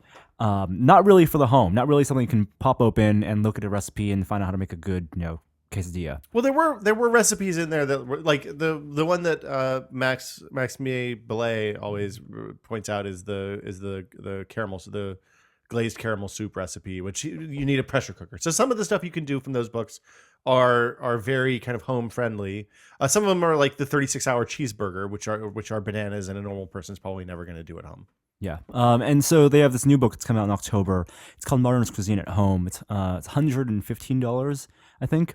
And so it's that's still just pricey, but it's still certainly more pricey. accessible than the But it's- $450 you'd pay for the Pro version. It's not much more than a big high-end specialty cookbook. And that's exactly what it is. It is a specialty cookbook with, I think, 400 recipes and things that you can make at home with your own crappy oven. I mean, what you're paying for there isn't the book. You're paying for knowledge, right? I mean, I bought coffee books that were $60 and like 45 pages, but they're the reference guide for making specific kinds of coffee and things like that. So it's worth getting that information. I'm really excited we're going to go up there in a couple of weeks and see those guys. So I can't wait to see what they have cooking for us. And they're going to show us both some crazy stuff that you can't do at home and some things that you can do at home that are pretty easy. And you can pre-order that on Amazon and all sorts of other places right now, I think, right, Norm? Mm-hmm. We also, All Things D is this week. Do we want to talk about All Things D at all? Seems like nothing happened at All Tim Things Cook- D this year. Was there? Tim Cook promising big surprises next week. Don't care. You don't Wow. We'll find out next week. He also said they were going to double down on secrecy. So, like, that interview with Tim Cook was It's hard to imagine softballest Apple becoming interview. any more secretive than they already are. Right. I think he said that because I also came out the day, or he did the interview the day after those iPhone case photos leaked out, and those are. I got to admit, Convincing as hell. I kind of see where Will is coming from. Like, in a bigger perspective, I've seen this happen to myself. Like, there was a time not too long ago when I, as many of us did, would devour every little iPhone rumor, every Apple rumor. Yeah. Like, oh, what's this? Always a leaked picture of something, and somebody says this is going to be the next thing, and like you put, what does it all mean? Now I just don't care anymore. I'm like, yeah, well, when they release it, we'll see what it is. But all this speculation is meaningless. Right. You're going to buy it when it comes out regardless. Right. Well, I mean, most likely, but Yeah. I'm saying there's no point trying to figure out what's going to happen. What will be, and Que sera. and most of the speculation generally tends to be wrong. So why waste time on it? It's just a way to kill time, and it's time you'll never get back from your life. Yeah. So, yeah, that's why I went cold turkey on rumors. We'll know next week. Be zen about it. Do something useful with your I mean, time I'm between now and then. hoping to see some new Macs because I'm about ready to get a new computer. I mean, if we're going to make bets on stuff, Sandy Bridge Macs, probably MacBook Air too. Like, we're going to see top to bottom Mac refresh. Sandy Bridge or Ivy Bridge? Ivy Bridge, sorry. for everything but the Mac Pro, and then we'll see some iOS 6 stuff. Yeah. So that'll be cool. Yeah. We'll learn a lot about what's coming from iOS. So 6. that my prediction, such as it is, will be I think we will see new Macs just because they're due. Yeah. It's the right time in the cycle, and I'm hoping if they do some iOS 6 stuff that we'll see the new maps, because I'm very much looking forward to Apple's new map system. I'm really, really interested to see if iOS 6 has anything like contracts. Like if there's a way for apps to talk directly to other apps for common tasks, I think that's something that would dramatically blunt the threat of Windows 8 to iOS more than anything else they can do. We'll see. I'm looking forward to it next week. So far as all things D is concerned, it was very interesting to hear Aaron Sorkin. He's always got interesting things I didn't watch to say. that one. I'm sure that was good. Just talking about how he's going to approach the Steve Jobs movie, and he's a very smart guy. He's a writer that I have a tremendous amount of admiration for. So I always listen to him when I can. Walk and talk. Yeah, the inventor of the walk. Well, not the inventor, but certainly he did it in the modern era. The classic walk and talk. What's a walk and talk? Like maybe you see every conversation in The West Wing was like that, like a long tracking shot down a corridor where two characters are walking Walk and with talking. me. Let's have a conversation. Yeah, Walk in a circle. walk with me. Do you ever do that in the real world? Have you ever had hey, let's go for a walk and talk about things of Well, yeah, it's it's certainly urgent while matter? you're strolling down the street, you have a Import. conversation, but not that kind of fast paced. I'm so busy. The only way I can have this conversation is if we have it while Right. I'm on the way to my next thing. I'm on my way to the bathroom. You can talk to me for the 4 minutes it will take. Does that to make traverse elevator that. trips very uncomfortable? Like if the walk is Well, I know I have done that. You'd rather take the stairs. Like you're continue walking the walk. Well, or you're walking with someone and you're talking, and you get in the full elevator, and you have to It's- stop. yeah, you have it's to stop talking. Pause. Yeah. Door opens. You get out. Back on. Mm-hmm. Yeah, that is always awkward. yeah. I never watched The West Wing. Oh, you're missing out. It's one of the I know. greatest TV shows of the last 20 years. I know. You should. He also wrote should Moneyball. rectify that. I love Moneyball. I like that. I like the Social Network, the Facebook movie. That was pretty good. Yeah. Yeah, I mean, I respect his talent. Yeah. I watched that Studio 60 on the Sunset Strip, or Studio 30 or whatever it was. Studio 60. That was But pretty good. generally, things like all things D, I kind of tune it out. Yeah, these are a lot of very important people, but they're not going to say anything significant. They're just going to pontificate. Well, Windows, if you remember, last year is when they unveiled the new Windows 8 And Vel at Metro. and Metro Yeah. at All Things D. So Yeah, but sometimes they use to make There's been no announcements. equivalent of that this No. year. No, I mean, the most interesting thing was Josh Topolsky calling out Ari Emanuel on stage last night, and then Ari Emanuel telling him to sit down and come back with a good question. Yeah, I would not get into an argument with Ari Emanuel. No, it seems like a bad idea, right? That's very low on my list of things that I want to do. Yeah. Well, especially you in particular, I guess. Well, I mean, maybe more so than most, but just it's good advice for anyone. Yeah. I mean, he's going to yell at you. I don't want to be yelled at by Ari Emanuel. Yeah. Okay, so All Things D, pretty boring, all told. Prepaid iPhones now available super cheap on Cricket. I don't know what Cricket is. This is the problem with doing a listener's choice episode. Is sometimes I start reading before I realize that I didn't actually read the story. I'm clicking on the link right now. I think that this means, yes, it is a $55 unlimited everything plan for iPhone 4S on Cricket Wireless. in the U.S. Is that in the U.S.? In the U.S. That's crazy.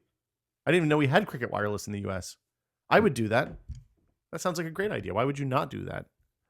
Hey, Facebook stock is a fucking mess, isn't it? I'm just reading this story now. It's lower than ever. What a nightmare. Where are they? Well, it was great for Facebook. Was it? Yeah, they got $38 a share out of it. They made a lot of money. It looks here like Zuckerberg lost a lot of money. He's Well, he's no longer in the top 40 richest people. Zuckerberg isn't Facebook. I'm saying for Facebook, the company, which needed to raise a lot of money with its IPO, that was great. It just seems like it was a disaster in every way. You've got these SEC investigations and people getting lied to, and it was all very they fucked nefarious. up on multiple levels that Yeah. are beyond my ability to comprehend. yeah, I'm not a financial guy. real bad. Yeah, I'm glad I'm not Zuckerberg. That $1 billion. And the amazing thing is, actually, a lot of people got this right in the media, in the financial services. You go to like CNBC, and I'm listening to kind of financial news on the radio, NPR, places like that. A lot of people were saying, don't buy into the hype. Yes, Facebook seems super sexy because it's in the zeitgeist. Everyone talks about it, but can it actually make money? A lot of the stories leading up in the days to the IPO were people saying, don't just throw your money into this because it's Facebook and you think you're all going to get Yeah, rich. just because you have your pictures there. It's overvalued, it's overhyped, and they were right. Look, exactly what happened. Well, I mean, it's still super early, so who knows? It is very early. In 10 years from now, people that bought in could be super rich. But for right now, people have lost a lot of money. And the thing, if you're making gambles, it seems to me, not as a financial analyst or a stockbroker, it seems to me like the company that has 900 million registered users and 500 million active users probably will be able to figure out a way to make money off of them at some point in the future. Well, they better get on with it because they haven't figured it out well, yet. It'll work itself out, or it won't. RIM also really struggling. You see that? Yeah, RIM. Well, there's a RIM job story about a bunch of layoffs and restructuring divisions and all that stuff. It's bad news all around. Yeah. I was going to talk about the Humble Indie Bundle, though. Something. Oh, yeah, that's great. That's up now. That's the best indie bundle I've seen yet. Like it's like an all-star greatest hits indie bundle. But not with the same games. Well, it's different every time. Yeah, but I'm saying usually in the indie bundle, there's one or two standouts and like other games that are like good, but would be considered kind of the filler. There aren't any weak links in this indie bundle. Do you want the list? Sure. Let's hear the Okay, list. so first off, this is the way the list starts, and usually it expands dramatically throughout the event because they'll reach like $200,000 or something, and then they'll say, "Well, we got a 6th game here. Boom! Everybody who paid $7 gets this." Right. So the games are Amnesia: The Dark Descent, which is very scary, I'm told. Now, Patrick couldn't Klepek play says that. that's very scary. And It is, Patrick, who is a apparently. horror aficionado, if he says it's scary, I believe him. I played the first 8 minutes of that game and had to stop because it was too scary. What kind of game is it? It's a horror game. It's know, like a but- survival horror. Oh, It's fucking okay. terrifying. Is it really? It was really, really scary. I have to Carry on the flashlight, carry on this candle. I get that and the other one mixed up. The other indie horror game that was in the bundle last year mixed up. But all I know is that when you go to my Steam and look at Amnesia, it says 8 minutes played. I cannot play. I'm going to check it out. I cannot play horror games. I find them scarier than horror movies. Oh, much, much worse. Fatal Frame 2 Oh my God, was the those movies are last so scary. horror game I played. Because you and it control the scared camera. Yes, and there's Matt, no because pacing. you are the Yeah. person in Yeah. the scary things are jumping out at you. Well, they have to do, and because you control but Norm's right, because you control the pacing instead of the filmmaker, they have to be much scarier. And also, the scares never end. You know, in the movie, they're going to cut away eventually. Well, the thing that I didn't like Fatal about Frame. Fatal Frame 2, the one that fucked me up the most. Did you play the first one? That game even fucks with you in pause mode. Oh, yeah. I paused it thinking, I can take a break. No. But then there's like a scary face that appears on the screen. Yeah, and it makes noises. Yes. Yeah. I didn't like that at all. Logan Decker loaned me Fatal Frame 1 for the Xbox when it came out. And was Yeah. like, you should play this. It's really good. And you Yeah. knew I fucking don't like scary games. And I made it maybe 20 or 30 minutes into that. I As did- soon as I yeah. realized you don't have a gun, I was just like, out. I made it about an hour into Fatal Frame 2 and just had to stop on I- PS2. I couldn't deal with it. What was that Sega game with the bum? Condemned? Yeah, Condemned. I couldn't even play those games. I'm a real wuss when it comes to scary games. Scary games are scary. Doom 3 was almost too scary for me. That's coming back now as well. Doom 3? Yeah. BFG edition. What? Wait, what? They're making Doom 3 with real lighting? There's and like stuff? a It's reissue It's a of reissue. Doom 3 that is somehow 3D got new and- features and stuff. Yeah. It's not really worth it. Interesting. Okay, so Amnesia: The Dark Descent, very scary. Yeah. Psychonauts, one of my all-time Of course, favorite an games. all-time classic. Right. Yes. Brilliant game. Limbo, another one of the great a Xbox classic. indie games. A Yeah, classic. I think did it ever come out on PC? Is this the first time it's been on I'm PC? not sure. Yeah. And then Sword and Sorcery, Super Brothers, Now is the that iPad game. Yeah. Now is that the first time that it's on PC? No, it came out on PC a couple weeks ago. Okay. Well, and- these are all like so far. There's no weak link in this. But channel. wait, there's more. Oh, really? If you pay more than the average donation, which is $7.37, and is embarrassing, frankly, yeah.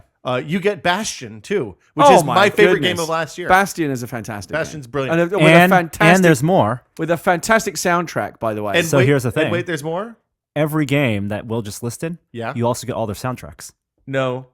Oh, yeah, you do get all 5 of them. Oh, fuck me. And Bastion, in like $8, I would pay that. And in fact, I believe I did pay that for the Bastion soundtrack alone. Yeah, I've already bought the Bastion So to soundtrack get 'cause it's that awesome. and the game and all the other games and their soundtracks, that has got to be the number one value in. I can't attest to the Amnesia soundtrack, but Bastion is an amazing soundtrack. Limbo is an amazing soundtrack. Oh, it's Psychonauts is a fantastic soundtrack. And Sword and Sorcery is pretty good too. And the money goes to a good cause, right? So you can choose whether the money goes to the EFF, Child's Play, and I think you can also give some money to the people who made the games. So you can say, like, I want to give $25 and give $20 to charity and then split $5 between the people who made the games or well, whatever. That's quite wonderful, and Yeah. you should do it. It's a great service. It's all DRM free. I think that this is all Mac and PC, but I'm not sure about that.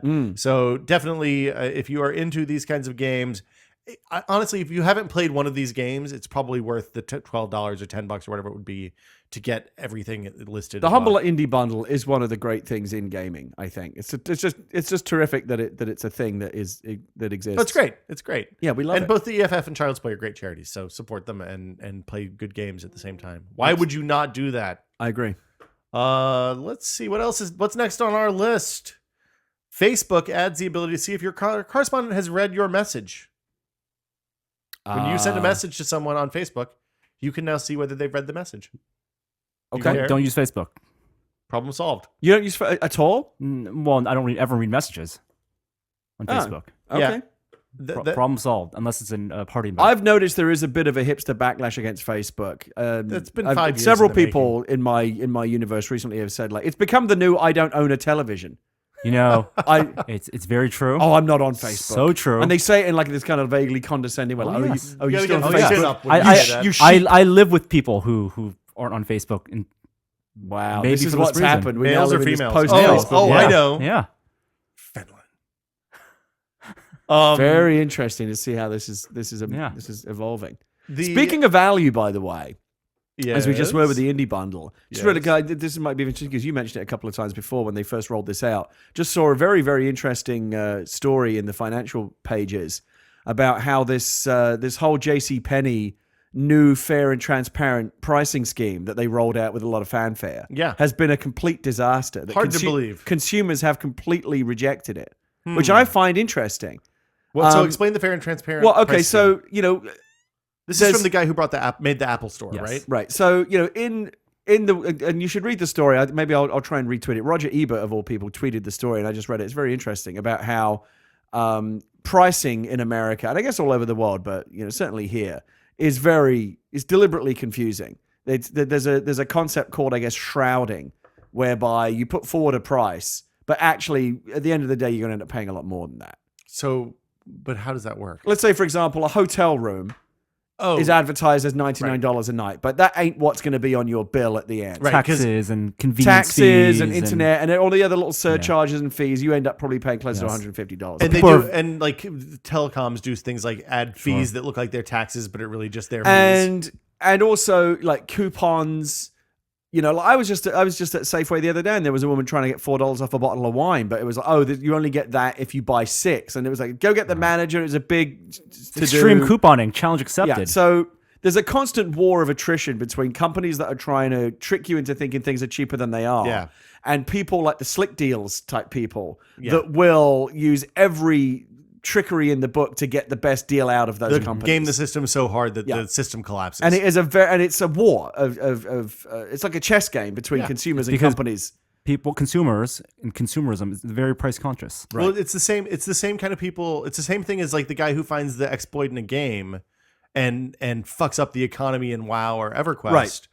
Except for these people are doing it in the real world with real So money. we see this which with is cool. we see I'm this with pro. extreme couponing, and we see this with go to slick deals, and these people are insane. The degrees they will go to find those bargains. Yeah.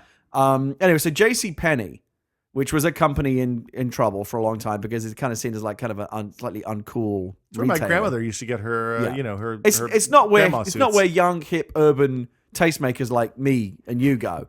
Norm right? shops at JCPenney. And Norm, of course. Yeah. So they hired Arizona jeans. but they did make a very cool hire. They hired the guy that ran the Apple retail stores. Yeah. And Apple retail Created obviously the Apple is retail stores. They wanted to get the stink of failure on him. So they said, well, let's bring him in and maybe he can As put the CEO. sprinkle some of the Apple. He was excited. Yeah. He is excited. Sprinkle some of the Apple dust. He got on paid. us. And well, no. I mean, it was definitely a challenge. And JCPenney has retail stores, except when he came in, the retail stores they look terrible. You walk in and they're clothes everywhere. Yeah, they're So kind of smoke inside them. depressing. Yeah, it's all about the rock bottom ashtrays. prices. It's really like one step above a Kmart, which if you've ever been to a Kmart, man, that's like the end of the I fucking used to world. think. Now I'm going to go and tell you where I grew up. Kmart was the nice store because we had Hills. Have you ever seen a Hills? No. Hills was like Kmart, except for they never cleaned the floors, so everything was kind of sticky. Oh my God. And you could go to the front when you walked in. You could get cotton candy or popcorn for your kids before you went into the shopping center. So if you think about the Apple Store and Everything why was- the Apple Store works, it's two things. One, because they have exclusive product that people love, and That's the reason the Apple Store works. and two, and what Apple will claim is that because the shopping experience, The in the experience Apple Store is very a big good. part of the Apple Store. If the Apple Store was just Apple products, but it was like a Best Buy, Yes. I believe it would still sell, but it would not have the same amount of attention and fanfare. Well, there's a number of things going on. Yes, they have products that you want. Beyond that, they designed the store in a way that makes it look very clean and efficient. and they didn't have to, welcoming and it's friendly. expensive. And they have people that are actually knowledgeable, helpful, and the experience of buying And it or feeds exchanging a product, into the it's all appeal very of their nice. products. The reason the Apple Store is successful is really simple. Apple makes products that everyone wants, and the lowest hassle way to get those products is to go to the Apple Store and buy them there.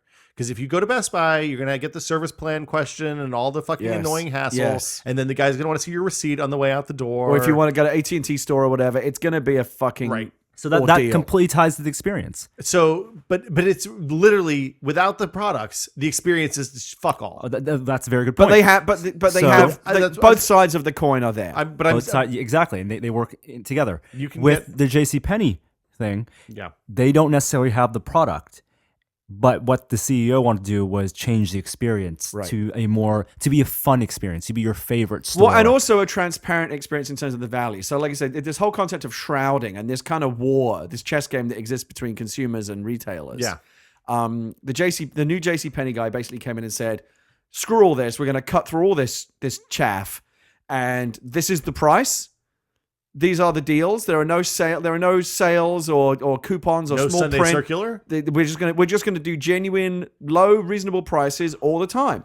Wow. And even what? Oh yeah, sorry, Norm. God damn it, Gary!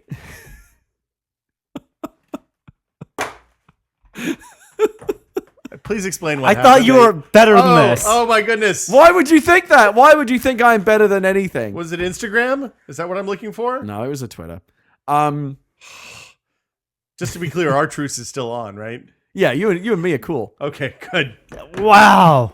Oh, this is not good. I wanted to see how easy it was to do a tweet on Windows 8, and you were. Why was I even signed in? I didn't want to sign you out.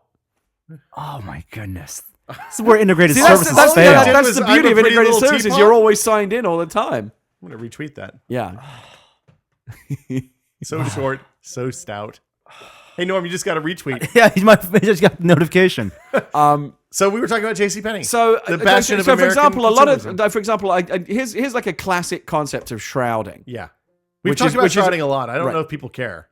I'm worried about this. I don't think we have at all before. Okay. Like for example, what we have talked about before, and I think this is very interesting, is the whole concept of like the dollar, like 99 cents. Yes. Which is a way of The making psychology of pricing. You're a penny away from ticking the whole thing up where it seems more expensive. You Yes. take a penny off, and all you see is $17.99 instead of $18. Like And gas is Bunny what, Huang- something 39 but it's a gallon. psychological trick there. Right. And the creator of the Chumby actually did a great talk at Maker Faire and a great post on Make magazine about the experience of building the Chumby and how when you talk about manufacturing, if you don't, small companies, hitting those price targets, it's very, very difficult if you want to add one component because it's like Tetris with components and Oh, yeah. pricing. Because if you want to pay 30 cents more for one part and that scales to the product then surpassing the $9.99 price point or $99 price point, that's it. Your product is dead. Well, this is why ASUS is able. It also ties in. This is also like why ASUS is able to make relatively inexpensive computers that are pretty good, is because they do all the manufacturing for Dell and a bunch of other companies too. They can get massive price discounts on things like touchpads and It's screws min and- maxing. Yeah, It's it is min maxing. It's min maxing with pricing. So this is one part of what JCPenney has done under this new guy is like the 99-cent price points went away. So like a shirt is $18 or $35. And Is that including tax? Not $34.99. Well, No. the tax has to go on. Well, they could build the tax into the price of the shirt. I guess they could do that as That well. would be And amazing. that would be even better. But it would. That's all part of the shrouding, right? Is if you build the tax in, people don't necessarily know that you've done that, and they may be expecting the 8.5% to go on top as well. Okay. But the point, anyway, I can kind of see why this is all very seductive. This guy came from Apple Retail, which has obviously been a huge success story. There's this whole like transparency and fairness, and it all sounds very. Oh my god, this guy's going to revolutionize the retail business. Apparently, it's been a huge. Consumers don't Well- like it. They don't want it. They want the game. Yeah. They want a bargain hunt. They want this battle of wits with the retailers. Apparently, Part of the other part of the problem. Some people do definitely want the battle of the wits. You're correct. The larger issue is that most people are just really fucking stupid. There's been a ton of research on cell phone contracts to explain in a lot of countries there's no such thing as a subsidized phone. So you pay $400 for your phone and you get a cheaper monthly plan to go with that. And when you talk to people from those countries, they're flummoxed by the idea that we Americans are so stupid we would sign 2-year contracts on phones, right? In order to get a $200 discount on something that's going to cost us $2,500 over 2 years. So there's been a ton of research done. American consumers, as a general rule, don't give a fuck what the cost of the contract is. They only care what the upfront price of the phone is. So if you give them a $99 chud phone versus a $299 amazing phone with the same data plan, and the data plan's $4,000, Right. they're not going to care because that's $30. They're not that's doing the calculation $55 that a the month. cheaper phone is actually going to cost them a lot more in the long That's run. exactly it. People are idiots. It's the same thing with the JCPenney. JCPenney can say, hey, look, we're giving you straight up pricing. And they're going to look at that and say, well, this is $2 cheaper at the Gap. So why would I not go to the Gap? This kind of artificial complexity is interesting to me. There was a great article that was posted recently. I can't remember who it was. One of the major tech sites did it about, that ad. You mean like tested.com? It may have been you guys even. I don't know. But Best Buy has a TV commercial right now, which is, come to Best Buy Mobile. We will help you navigate the confusing maze of cell phones. This is a Matt Buchanan article. Right. And it was great. It was great. I loved it. I Yes. retweeted it everywhere. I thought it was great. It's like, we will help you find the phone that is right for you. Because all these phones are, it's so confusing. You need us to help you navigate this minefield. This ad infuriated But there was me. a great, I think we're talking about the same article that was like, fuck that bullshit. They're making it seem more complicated than it needs to be. There's only like 3 or 4 things that you really need there are to 3 figure out. phones you should buy. Yeah. It's like- really easy. It's like, all things being equal, you should probably just get an iPhone. Yeah. If for whatever reason that's not right for you, get this. And if something else, get that. And that's all you fucking need to know. Right. But Best Buy want you to believe that you desperately need them to figure out all this complexity. So you have to go to them to buy the phone. Right. Bullshit. So it's Bullshit. a self-fulfilling prophecy. They create the complexity to make you feel like they need to exist, and in turn, Yes. they feed the manufacturers who by shoving shit phones down people's throats. Yeah. To make shit phones. They've inserted themselves as this unnecessary middleman in the process by making it seem more Well, then, I complicated. mean, Now, Hold on. to be fair, that is terrible. We all agree on that. And by the way, and the other reason why the ad is bullshit is I have never, ever, ever walked once into a Best Buy and had my situation get more simple. It's only ever become more complicated and annoying. There are some good people at Best Buy. I don't But think they to- last. To be very fair, long. there are people out there who actually do genuinely need the help, and even if they know they want an iPhone, they will go to the Apple Store and they will spend 45 minutes with the blue shirt in the Apple Store or the whatever shirt of the week, asking about the differences between all the phones in the Apple Store. and Verizon and AT&T. Exactly. And all that. Right. The thing I think is if you are a person, and you're probably not listening to this podcast if you're that person, but if you are a person who doesn't know what phone to buy, then go ask your IT guy or go ask your friendly Right. neighborhood nerd. See, and this is the thing. Like, people like us, again, who spend a lot of time thinking and reading about phones and technology, we already pretty much know what we want. We've figured it out for ourselves, and then we just go get it. So the Best Buy commercials are aimed at people that just they know they want one of these phones with the Wi-Fi's and the megapixels. Yeah. But they don't really care or know much more about what they want beyond that. And so it doesn't need to be complicated. Because there Well- really are only so many different flavors of phones. They are all kind of mostly the same. The differentiation happens at a level that the mainstream consumer is never going to notice or care about. Yeah, and when you factor in the price of the contract, the difference in price between a free phone and a $300 phone is not negligible, but it's less than 10% of the cost of the phone. Right. So yeah, I couldn't agree with you more. That was a great. It may have been John Herman instead of Matt Buchanan, but it was on BuzzFeed. It was on BuzzFeed. Yeah, it was a good article. article. Cutting through the bullshit. Hey, so the Dragon X has landed. Yeah, so Dragon, SpaceX's Dragon, SpaceX, Elon Musk's Elon Musk's Dragon. SpaceX's Dragon capsule debirthed splashed. from the ISS, and after a 9-day trip, splashed into the ocean and was recovered with all the supplies that the crew of the ISS packed back into it. What did they pack into it? Do we know?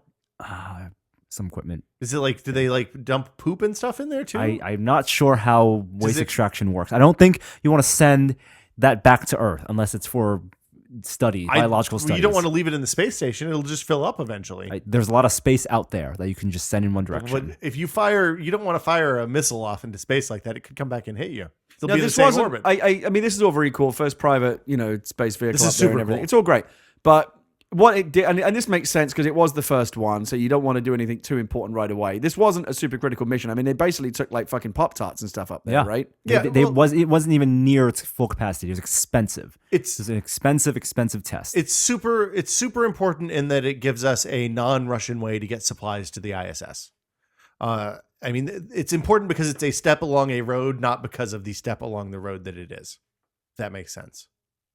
I just think it's depressing that private companies are having to step in because we've gutted. No, NASA. no.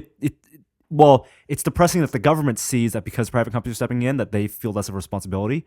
But the ideal and the dream is that once private companies do these routine missions, then the role of government agencies like NASA, Let NASA get and into the stuff, Roscosmos, yeah. then they're supposed to go push the frontier. But this is how you get to Wayland Industries. Nobody wants that. I don't know. Michael Fassbender is pretty cool. Wouldn't you like to have a Michael Fassbender? I mean, seems okay so far. That movie's going to be a happy ending, right? What could possibly go wrong? I mean, Make tough decisions that Yeah. humans can't make. My behavioral inhibitors make me sure I could never hurt another human being. yeah, of course. Yeah, let's see how that plays out. But I mean, they said it on TV. It's got to be true. I think that it's good. Here's the thing: NASA has proven itself really incapable of doing low Earth orbit missions in a cost-effective way over the last 30 years. No one can do low Earth orbit missions in a cost-effective way. It's chemicals. Well, we'll find Chemical out. fuel. The private industry thinks they can. Let them burn a few $1 trillion. I think Norm's right. I think having NASA do grand exploration is a much better use of its resources. Ideally, I mean that's the intended goal. Right. Whether it can get the more than half a penny per dollar funding, that's less likely. Yes, almost certainly. I think that, I mean, eventually Dragon capsules will be manned and will hold 6 people and we'll go to ISS. Gattaca Corporation. Yes. I was thinking the other day, there is nothing I wouldn't do to go to the International Space Station. $60 million. They don't do it anymore. That Really? dream is dead. What? Yeah, the Russians, they can't, Oh. they're not allowed to do it anymore. So infinity. Warren Spector. No. No, I always do this. Nope, It's nope, not Warren nope. Spector. It's Richard Richard Garriott. Garriott. Thank you. Richard Garriott is one of like 6 people who's flown privately into space. And they today. still won't give him the name of cosmonaut. Well, because he's a passenger. Yeah. And the rat tail also.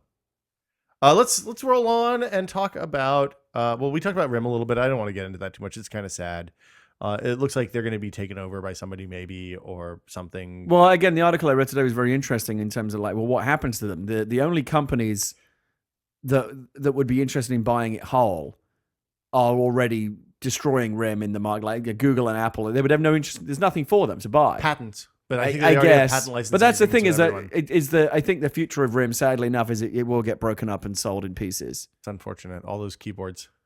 It's just always amazing to me to see the history of brands because obviously, I mean, BlackBerry, it was so dominant, it was so entrenched. Like, well, this is just what we do now. We're gonna have Blackberries forever, and then it doesn't matter how big you are, something will always come along and eat your lunch.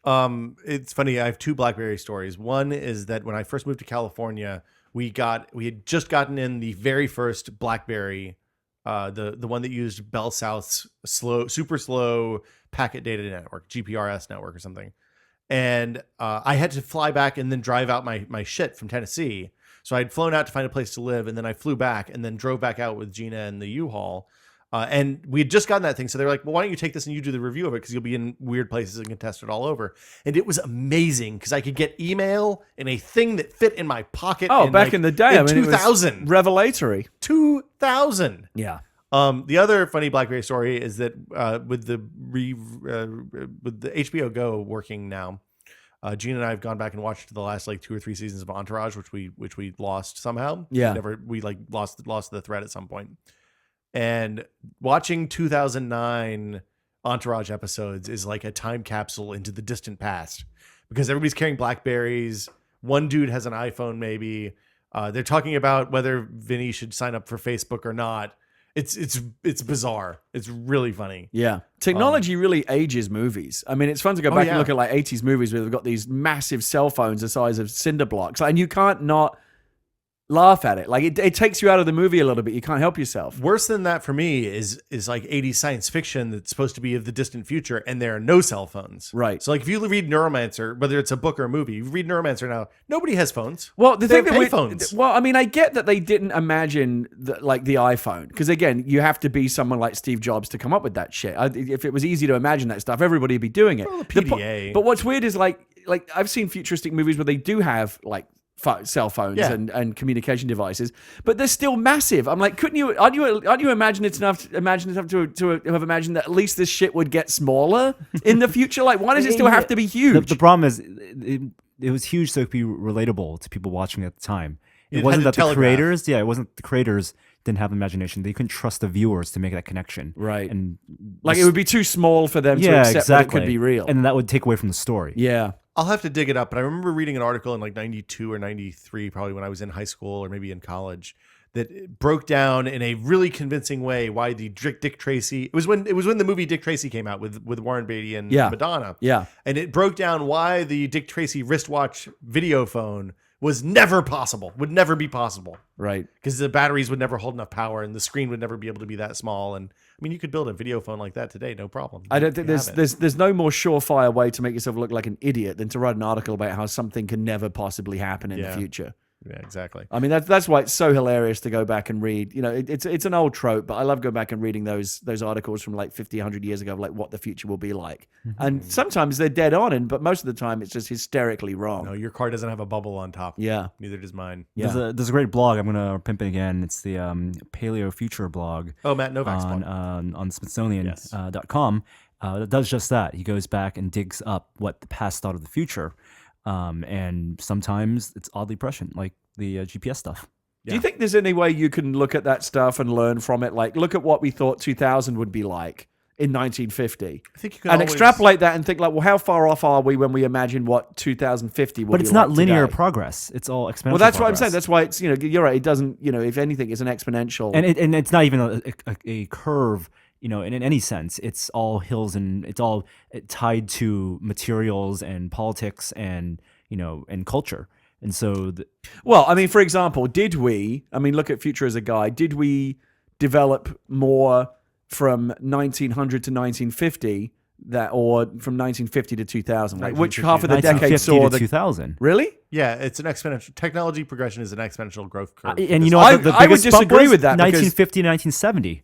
I would disagree the biggest with bump that. was from 1990 to 2000. I think actually it's maybe not the best century to compare because 1900 to 1950 covers the majority of the Industrial Revolution, which is a massive, massive change. No, I understand, but I mean, if you look at when you map, there's a great Lawrence Lessig book about this, about mapping the path of technological progress and the number of inventions and the impact of those inventions, whether you measure them in average lifespan increase or overall health index or GDP or whatever. It seems like it's an exponential curve and has been accelerating since the things that have sped things along were World War II, the invention of the semiconductor, telecommunications network, space program, the giant programs, the $1 billion, the $1 trillion programs of our time. And it's unclear whether that's speeding up or slowing down. I mean, it's and we won't know for a long time probably. Yeah. Brain can't run fast enough. Yeah, I mean, at some point, stuff will stall out unless we get brain-computer interfaces or some weird. Yeah, shit I we've mean, never imagined yet. there's at least one book, and there've been many articles written about, the quote-unquote end of science, where we reach a point where we've basically figured everything out, and there isn't really much further to go. From Yeah. Vulcans. Yeah, but at that point, but the thing is, up to this point, every time we found a smaller particle, and when we found some of the first quarks and gluons and the subatomic particles, we're now finding stuff that's smaller than those particles, and I'm sure we'll find stuff that's smaller than those particles, and then eventually we'll go through a wormhole, and the atoms will be solar systems. Like Yeah, the like end in of Men a in- certain- like in Men in Black. Oh Like yeah, in the end of a that movie? certain I movie. didn't remember that. Interesting. The marbles. Yeah. Yeah, so I mean, it's never the thing that is interesting to me is that the people who've made some massive business success in the last decade are the ones who have been able to predict the progress on a very small scale in specific industries. So if you look at Apple investing heavily in flash memory when they were looking at the capabilities of they clearly looked at the manufacturing capabilities of flash memory and LCD screens and invested heavily in those in the early 2000s and have reaped the rewards in the last 5 or 6 years because they were poised to take up massive quantities of the overall global production of those things. So, I mean, if you can predict, you don't have to predict 50 years in the future. You have to predict 2 years in the future if you're in a position to do something about it. Yeah. Couple of other things, and then we'll answer some questions. Game Genie coming out for PS3, guys. The Game Genie is back. I never had a Game Genie, but they were very, very popular back in the day. The only time I ever used a Game Genie was to play a friend of mine's Japanese SNES games. So for people who might be too young to remember what a Game Genie is, back in SNES and Genesis Cartridge days. Yeah. Game cartridge days, Yeah. even at the Game Boys, you could buy a physical attachment that was an intermediate between the game cartridge and the console. And this had special hardware that would, with a database inside, recognize the game. I don't think it had a database inside. I think you had, on the SNES one, I think you had a bunch of dip switches to flip the switches for specific games. Yeah, you had the database, I guess, was a manual. Yeah, the database and you read was the a piece of manual, paper. right? And you matched the game with the switches, and that would modify the game in a certain way to give you enabled cheats. Like make you invulnerable or jump super high in Mario Incredible. Brothers or something like that. Yeah. So it's We coming didn't, out we didn't have a Game Genie when I was a kid, but in the UK where I grew up on the Commodore 64 and those machines, they had what's called an action replay.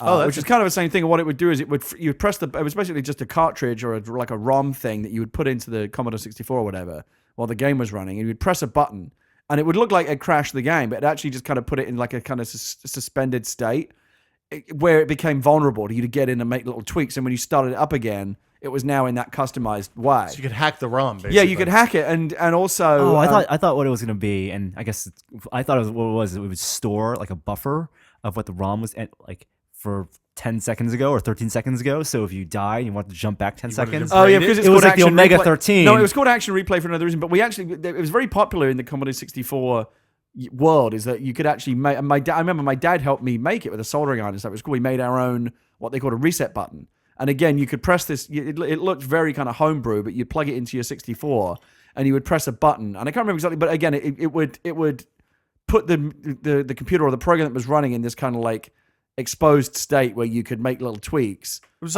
like a real time hex editor for the basically memory, you would go in probably. and make little edits and then start the game up again and Wow. like you'd have infinite lives or whatever. And that's basically what the Game Genie did. Yeah, so the Game Genie did that in a much more commercially viable way. Right. And I think it was for NES and SNES and Genesis, and maybe I want to say that it was like a PlayStation 1 one or a Saturn one or something. So this new Game Genie that's apparently going to be shown at E3, which is now only right around the corner, right next week. Is they're saying that what this thing will do for the PlayStation 3 is allow you to edit your save games in such a way that you'll be able to give yourself infinite lives and infinite, whatever is appropriate for the game. So it's software. It is. It seems like it's software. Yeah. I'm How long before Sony, modifies that out? I got to think Sony has to be on board, or else they wouldn't be able to No. release it. Well, what was the everything's pretty what was the signed and thing locked down recently these that, days. that did something like this and Sony came down on like a ton of bricks? Remember, No, I don't. there was some piece of hardware that some guy was selling. Oh, that was the mod chips to allow pirated games and stuff. Maybe that's what it was. Yeah, they are going to come down like a Right, ton of bricks on right. that. I can't imagine. I don't But know. does Sony care if there's a thing out there that lets you cheat? Well, they cared enough to redo all of the PlayStation Network last year when they had when people were able to run unsigned stuff on the My network. guess is that this thing will come out and people will buy it, and then shortly afterwards there'll be a new PS3 firmware update which will cancel it out. That's entirely possible. It depends on whether it's unclear whether it's official or not to me right now. I don't like cheating. Do you like cheating? Are you one I don't for mind putting in in cheat single-player codes stuff, and getting but infinite? I used to love it back in the day. Do you remember IDDQD, IDKFA, Yeah, but you just play easy games now, so you don't have that problem. ID No Clip? I used to cheat the fuck out of games when I was a kid, but I don't like to do it Clip was the anymore. best. But- Hide in the gray area. Oh yeah. I mean, arguably, by playing everything on easy, which is what you do, you are cheating. no. No. Because You're it's having- sanctioned by the game. The But you're game is giving- saying you have the option to play this way if you wish. That's not wouldn't- cheating. Input ID, Cheating is when you go outside of the box and do things that the game doesn't usually let you do. KFA in there. Yes, and those are called cheat codes. Yeah, it's not like that was a secret. It wasn't. That It is was a there. secret. You Until- kind of have to open up the console and type in a special code. I don't think you had to do a console on Doom. I think No, you you just just typed it typed on the I keyboard. mean, are you cheating in Prince of Persia when you rewind time because you fell down a hole? no, I don't think you That's are. part of the game design, as is the easier difficulty Yeah, modes. I think the easy difficulty mode, the Gary mode, is more response. Oh, it's to Gary lazy mode gamers. now, is it? Game Well, tourism.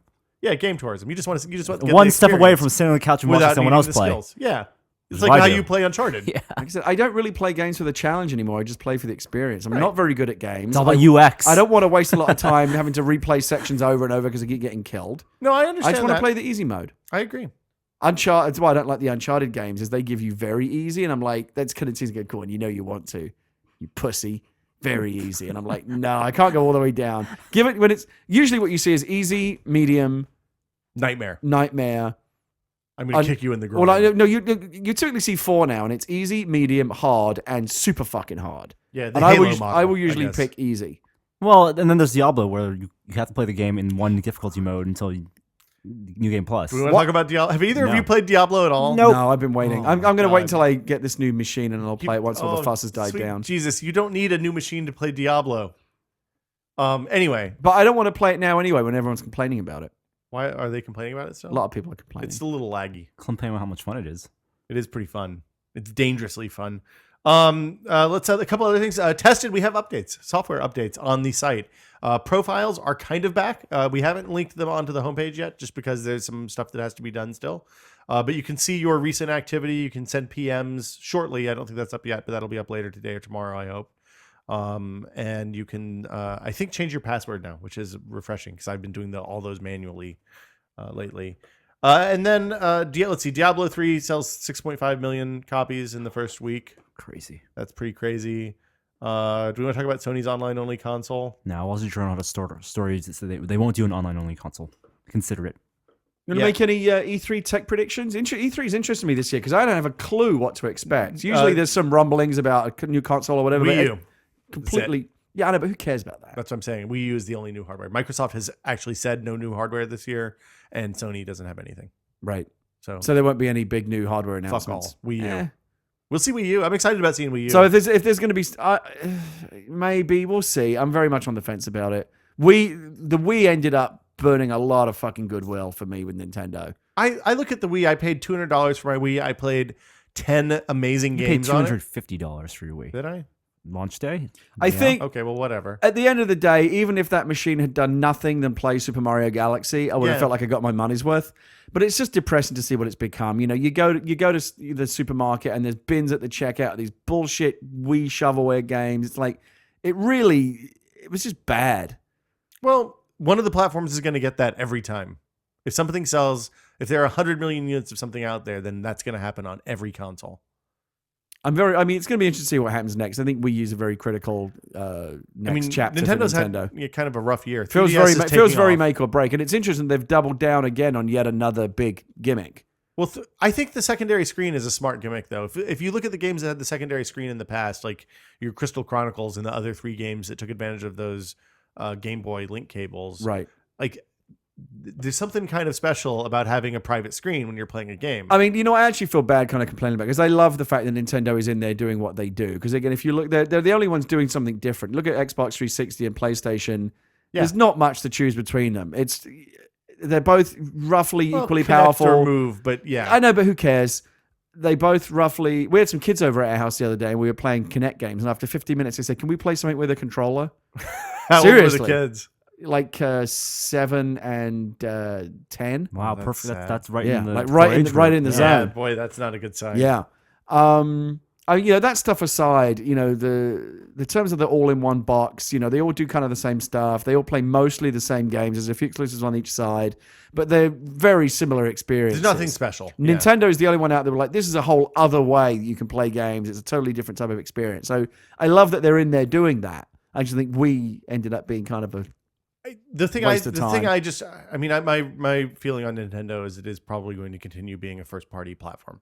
Like it's a game. yeah. it's a system that I only buy Their first-party biggest games. strength has always been Right. the handful of games they make themselves, which are brilliant. Yeah. The So problem is that once you go there, once you go beyond the 7 or 8 games that they make, it goes off a fucking cliff. yeah, it saves me money. and next that's you fine. got Guy Fieri's fucking food Wiimote challenge. Who gives man, a really? fuck? There's a Guy Fieri game. Oh, there's a You name it, there is a fucking Wii game. There's a of Rule it. 34 I for Wii? guarantee you. Oh, that's not good. Somewhere there is a Keeping Up with the Kardashians game, Oh, I either for guarantee you that's DS the or case. Wii. Like, it doesn't matter how shitty it is, they have figured out how to make a Nintendo game out of it. Yeah, there was a whole series of Bratz games. And on that note, let's go talk about what we've been testing.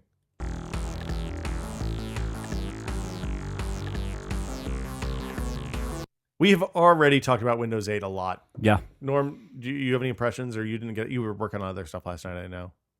Yeah, what do you think about Windows 8? I want to see it on a tablet. I want to see it on ARM. That's it. You I would care love to about the see ARM. desktop implementation of it? It's one of those things. It's not ready right now that I want to commit, and the only way I would know whether I'd like it is if I committed fully to using it on the desktop. So I bought a new SSD for my main desktop PC. I'm going to put it on tomorrow when that arrives. But then you're still not using it as your primary day-to-day or work machine. I'm going to put the Mac on the second screen, use that on the primary Okay. screen. If you use Windows 8 as your primary work machine, trying to use your existing Yeah. desktop applications and maybe a few Metro applications, after a few months, then you can finally have a good. That's the Yes. I mean, I've long said in order to have an opinion on an operating system, you have to use it for more than a couple of days. And I think really you have to use it. I mean, I used Windows 7 for 6 months probably before I was convinced that it was going to be okay. So yeah, I mean, now's the time to start. It's going to be very interesting no matter what.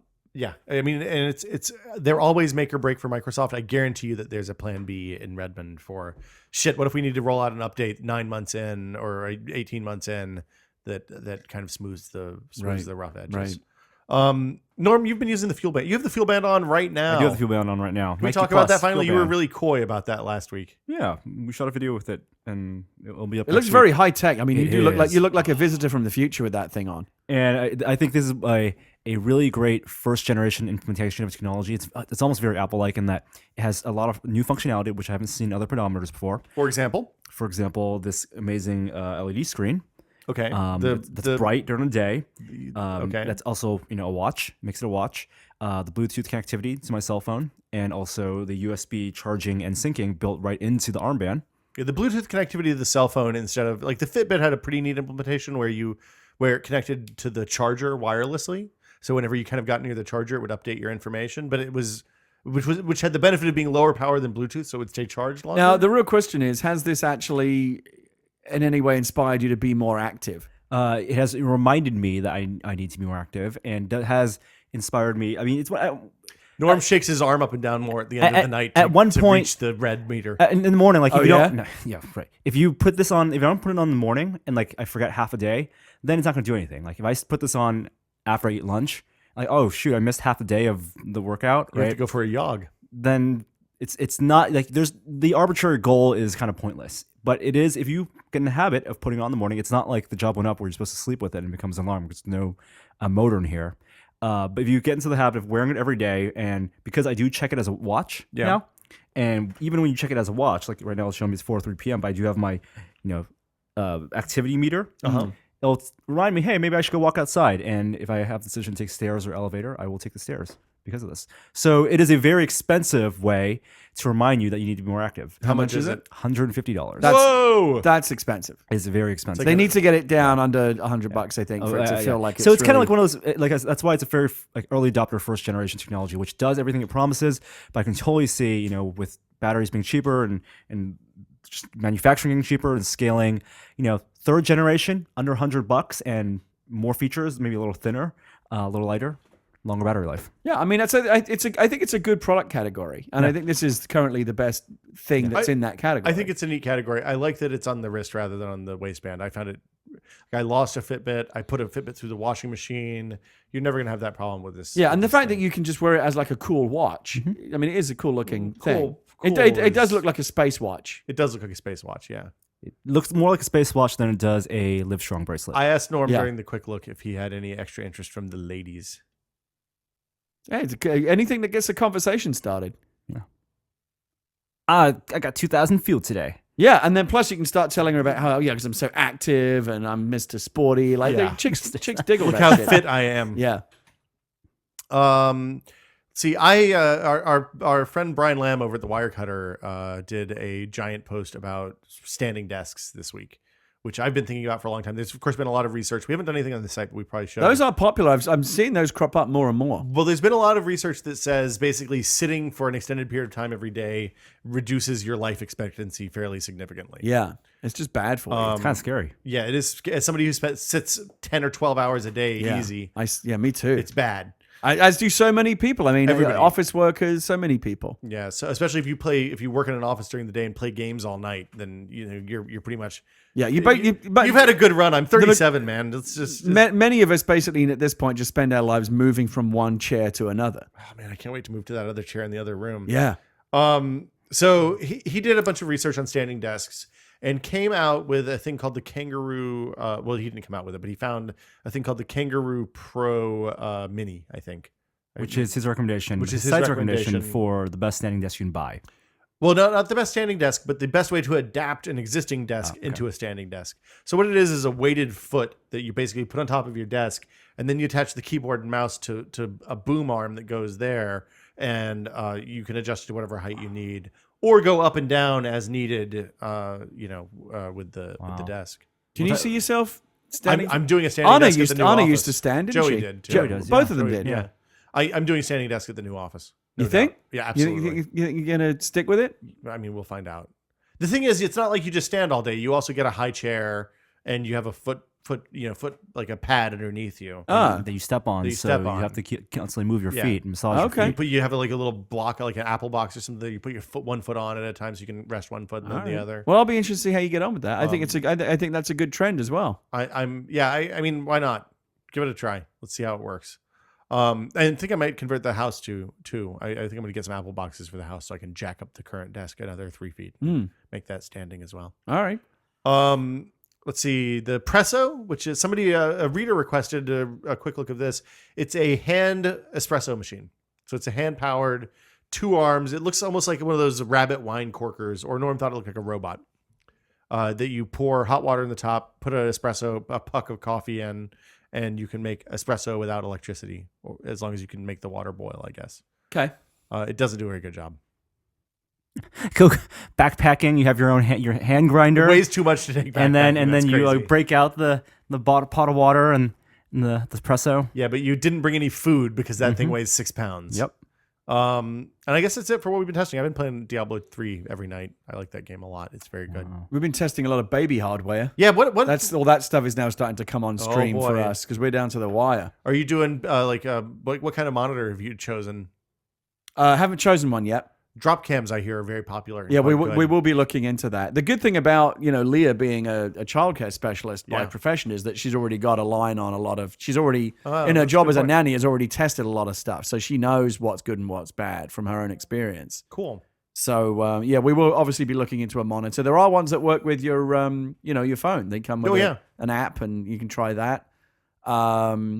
But like it's fun stuff. Like there's actually some pretty cool hardware out there. It actually is kind of rugged. Like the car seat that we got looks like an ejector seat from a fucking F-18. I mean, it's pretty Wow. badass. Does it have like how so? Does it have like It's just got big, one of those big round metal buckles just- that comes over both shoulders? Well, and yeah, straps it's it in it's the middle? it's black and very padded and very hardcore looking. It's got all kinds of like signs and arrows that say like danger and pull here and all that kind of stuff. Wow. Danger stripes. Yeah. Well, you didn't talk about the seat you sat in past Saturday. Oh my god! Yeah, Adam has a DC-10.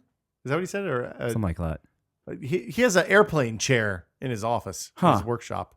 We'll I got to sat sit on in it an during the airplane chair during podcast. the podcast. It's kind of a lean back experience. I had to get way back. It was all sheepskin. It had a hole in my in between the legs where the stick went. Oh, okay, that's cool. It didn't eject though. He said it wasn't the kind of airplane. Well, yeah. What other baby stuff? What We've got a should do- stroller. That's another thing that you need. Is that something you can buy on Craigslist, or you got to buy a new one? But no, you kind of want your own stuff when it comes to babies. I think you want the new stuff. You don't So want to actually get some sort of expensive. plague baby. Had the previous one. We had some stuff that got handed down from people that wanted to help out and don't have any use for stuff anymore. We took some. I mean, that is a thing. But like with a stroller, you see these people that that are trying to collapse the stroller to get it in the car, and it won't collapse. You know, it's all very figured. Then you look like you just want to smash it with a hammer. Yeah. Like I am that guy that like my fuse on that stuff is so short. I didn't even know you had a fuse. Yeah, I mean it's pretty much just instant. Yeah. Like you pull the pin out of the grenade, it just explodes in your hand immediately. Yeah, exactly. That's a. I think these grenades aren't real good, Sarge. But she got one, which is great, where there's literally just a handle, like in the kind of the cleft of the seat there, like where you're at, the baby's butt goes. Okay. And there's just a handle, and you lift it, and the whole thing just collapses. It just folds into. What if the baby's in there? Well, you take the baby out first. But what if you grab the? I'm afraid to touch this stroller. Well, all the of a sudden. baby would be sitting on the handle, so you wouldn't be able to actually do it. What if the baby grabs the handle? And even then, it would fold the other way. It's not like a fucking clamshell that's going to fold up on the baby. It folds backwards. You know, Chloe likes to lay in the gap under the recliner when I'm leaned back. Oh, that could be dangerous. One day I shut her in. That was real bad. I was walking around. I was like, "Where's Chloe?" And here, Oh, she was fine. There's a gap in the back, but it was a little snug.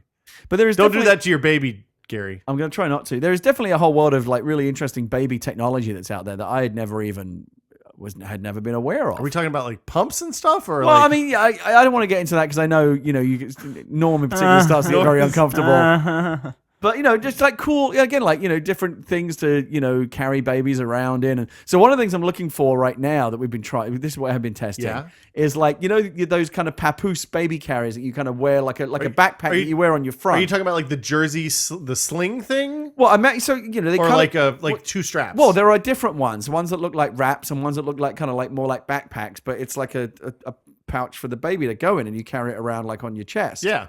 And there's different, again, there's like, you've got to figure out which, and there's a whole universe of sites that review and test. Imagine like tested, but for babies. We baby.tested.com. Pretty much. What are your decisions? What are the decisions? Well, I'm always looking for stuff that's kind of basically as idiot proof as possible That's a good because I do policy. get very, very frustrated.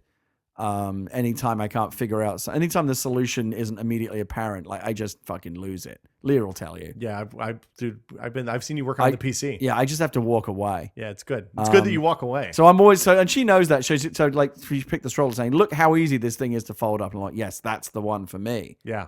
I have to have the easiest things. Do you have like one of those baby prisons? What are they called? The thing that folds out. Pack and play. Pack and play. Yeah, we have one of those. Okay. Yeah, and we've got some other things. You as got well. a crib?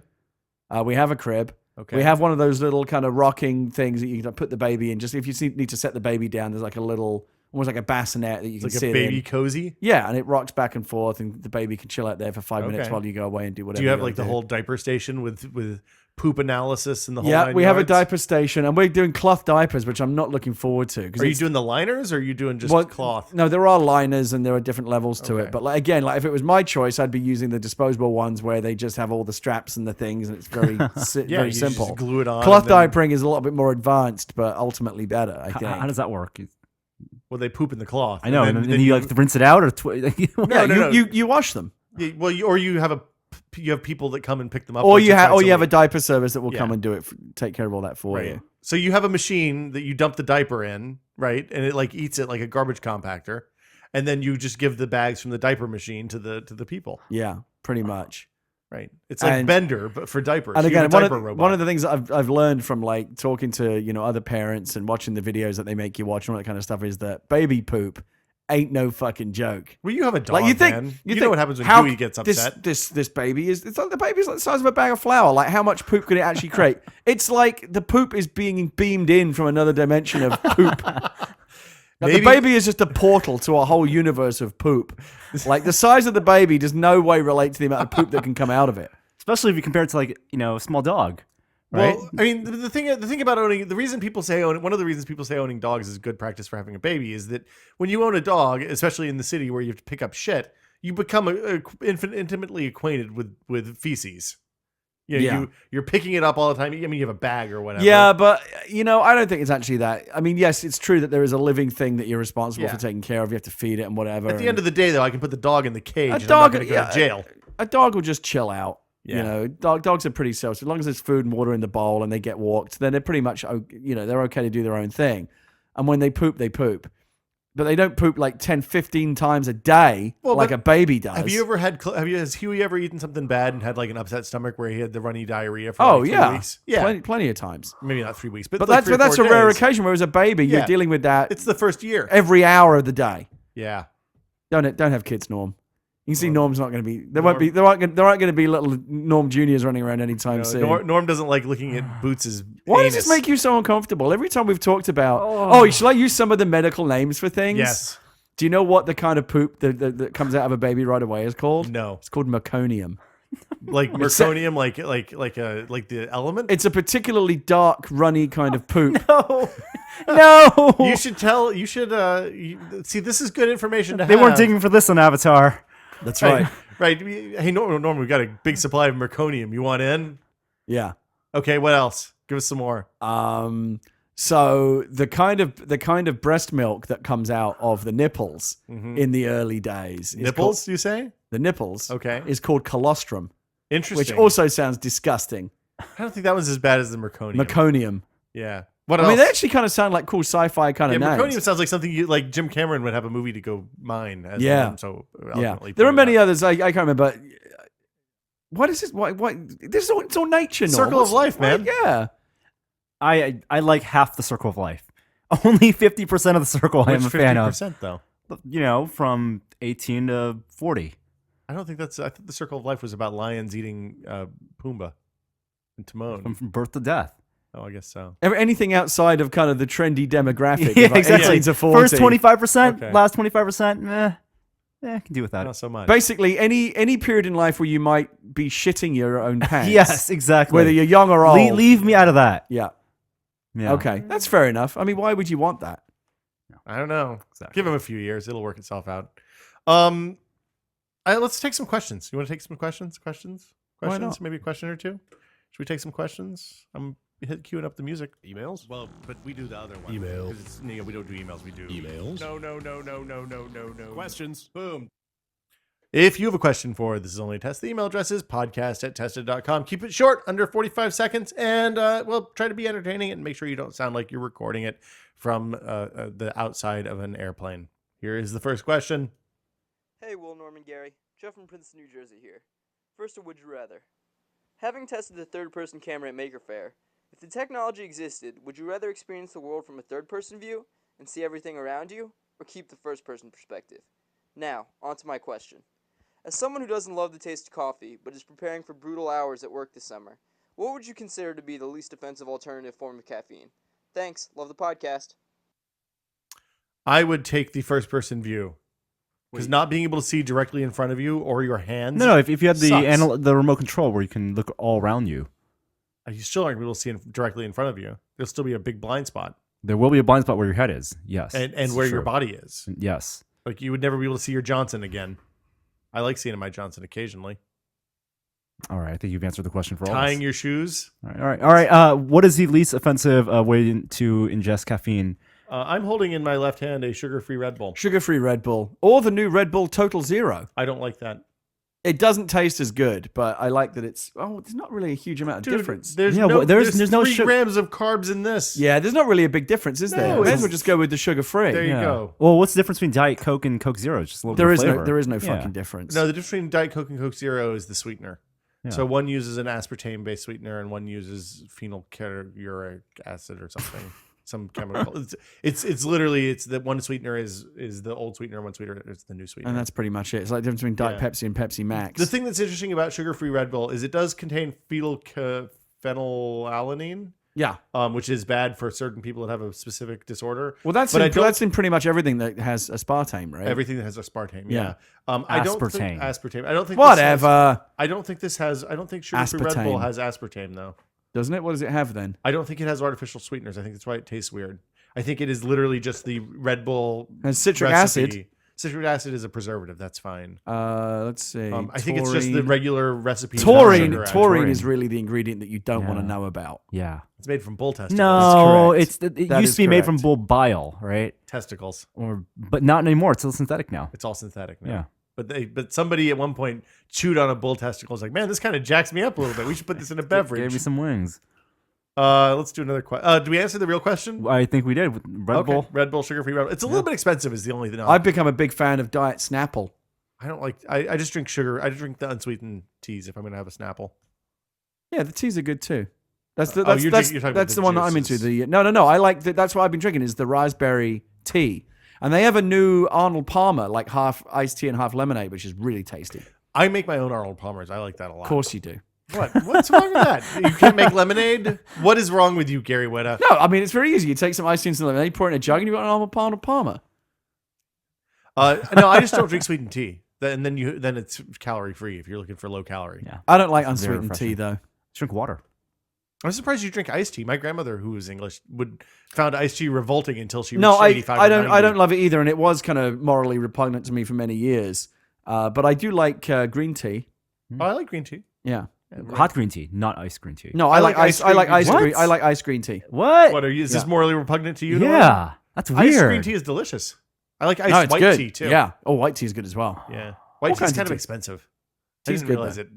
I like tea. I never used to like the idea of cold tea. Just seemed so wrong to me, like cold coffee. But even that's a thing now. Well, this is a thing. It's funny. Well, cold coffee's been a thing. My grandmother drank cold coffee it was a regional thing for a long time.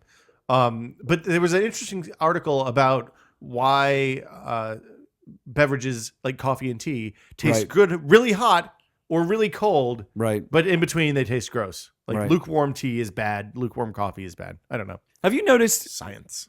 It's interesting how your tastes change as you get older. Like I've noticed this recently. I never used to like peanut butter. I used to hate it. Really? And now I love things with peanut butter in them, which is not good for me to discover because they're all really No. bad for me. Yeah. But like, so for example, 5 years ago, if you'd have given me a Reese's peanut butter cup to try, Yeah. I would have taken one bite, as I did 5 years ago. Ugh, I don't like this. Punch And me in now the I face. love them. Well, Reese's peanut butter cups are awesome. So They you're are doing good. it right. They are good. I had a peanut butter dream bar from Mrs. Fields yesterday, which was That wonderful. sounds happy. And the other thing is like trail mix. I don't like trail Like mix. the idea of like a handful of like dried fruit and nuts and other things in there just seemed weird to me. And now I love it. I'll just scarf that stuff down. I discovered that you can buy smoked almonds at the grocery store now. Mm. And smoked almonds, which are chemically smoked and super bad for you, always remind me of the first time I got on an airplane. Because when you flew Piedmont, which was an airline back in like the 80s, Yeah. they gave you a little pack instead of like trail mix or some bar mix or something like that. Right. They gave you smoked almonds. It used to be the only place I ever had smoked almonds. Brought it back and What is your favorite nut? If you could only eat one nut for the rest of your life, what do you think you'd go with? I think probably the peanut. It's a classic. It's delicious, It's not technically a nut. isn't it? It's a legume. Correct. Okay, so then if peanuts, But if you know, peanuts are on the you'd table- have to be if very. you, no. If you're saying I could eat some kind of nut and Plus, then peanuts also is peanuts, kind of a boring answer, don't you no, think? peanuts come in so many different ways, and they're delicious. You get salted, you get spicy, you get dry roasted, dry you get roasted, boiled. honey roasted Yeah, peanuts. why peanut? Thai. It's the But ultimate you can nut. but you can do that with any other kind of nut But as since well. it's a legume, then it doesn't count. All right, so I can have let's peanuts and something else. Put peanuts to one side then. I would probably have the almond, I like an almond, Yeah. but you know what I think I like better? walnuts. Cashews. And see, I cashews love are really, I love a Oh, good too cashew. chewy. cashews are much worse for you though, because they're really high Macadamia in nuts. fat. Oh, Yeah. No, but good fat. Those are the I guess it is healthy good fat, but fats that still, are in nuts. You can chomp down on some almonds, and you're not so much on the Macadamias are good. macadamias. I so think aren't bad nuts for either, you. though. Are they bad for you? so bad for you. So fat. Yeah, they're like coconut. But again, though, the point that you shouldn't be afraid of the kind of fat that is in nuts. I think that some nuts have the kind of fat you're supposed to be afraid of. Oh yeah, I'm not sure. but feel I do there's like. something that's going to be. But that's commented why on. a good healthy mix of nuts is So you're is- saying alm- the nuts you would eat would be mixed nuts. almonds. Yes, that's why I have the assortment. Right. My favorite kind of nut is assorted. The sampler. Are you a nut person, Norm? I'm guessing not, because when I shared that trail mix with you the other No, day, you just ate all the fucking chocolate pieces out of it and left the nuts. Chocolate covered bananas are so good. I don't They like were- chocolate cover. I like the banana discs plain, but I don't like them with chocolate. This on them. this market that I go to, this local market that opened nearby, has what they call Safari Trail Mix. It's all the regular stuff. Yeah. But they have these little peanut butter peanuts that are in. They're covered peanuts, and also these little sliced pieces of dried sliced banana covered in dark chocolate that are just heavenly. Oh I yes. used to just eat dried banana chips. I love them. They're Whoa! At fantastic. Trader Joe's, we found these ones now that are they come in the freezer section, frozen banana pieces covered in chocolate, Well, you know, and you just eat them frozen. So good. you eat them frozen. Yeah, straight out of the freezer. Well, I Just guess like- just like ice cream. That's something we used to make as a child when I was a kid. Like you'd buy a kit at the grocery store that was in the banana section with the candied apples and the caramel apple stuff, and you'd melt the chocolate, you'd dip the bananas in, and then you'd put them on a cookie sheet in the freezer. Yeah, it's wonderful. It is a delicious treat. I'm gonna have to go do that. That sounds fucking awesome. That's another thing that I've always liked bananas, but for some reason I like them more now. Like when I make oatmeal on the weekend, the one thing I want on top of it is sliced bananas. Yeah, I slice. Love that. Sometimes I do like some dried fruit. The problem with bananas, maybe there's a trick. If anyone's got a tip, I'd love to hear it. Bananas don't keep for long. They don't. They go brown real. Like, if you're buying bananas, you better be planning to eat them in the next 48 hours because otherwise they go bad real fast. I have an answer. Oh, excellent. The answer is a pheromone or hormone that's an aerosol hormone called, I think, ethylene, but it could be something else. I could be wrong on that. And what it does is it ripens fruit. So bananas emit a shitload of it naturally. So like if you have a tomato that's not quite ripe and you want to ripen it fast, put the tomato in a paper, like a brown paper bag with a banana, and it will ripen in like 20 minutes. Wow, that's fantastic.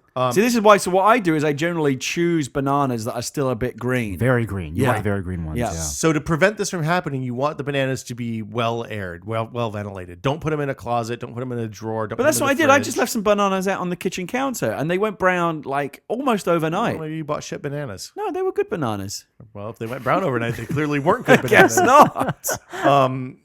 Yeah, but yeah, if you How, put you can't have bananas that often, Gary. Why not? They're so packed with sugar. Yes, but and again, I won't. I just like anything. I won't. I'm not scarfing down bananas. then just buy one banana. Why do you Yeah. need a bunch of bananas? Like the last time I only bought 2, but I ended up throwing Well, the if you second buy one away. bananas at Costco, they're so cheap. It's like $1.50 for a I bushel. don't shop Do you at enjoy Costco. just a banana? Like just peel a I like banana the and eat it? Yeah. Do you peel from the stem end or the stump Oh end? God! Does it matter? You're supposed to peel from the stump end If you peel from the stump end, it's much easier. and not from the stem end. Even though people on. intuitively, I've never really thought about it.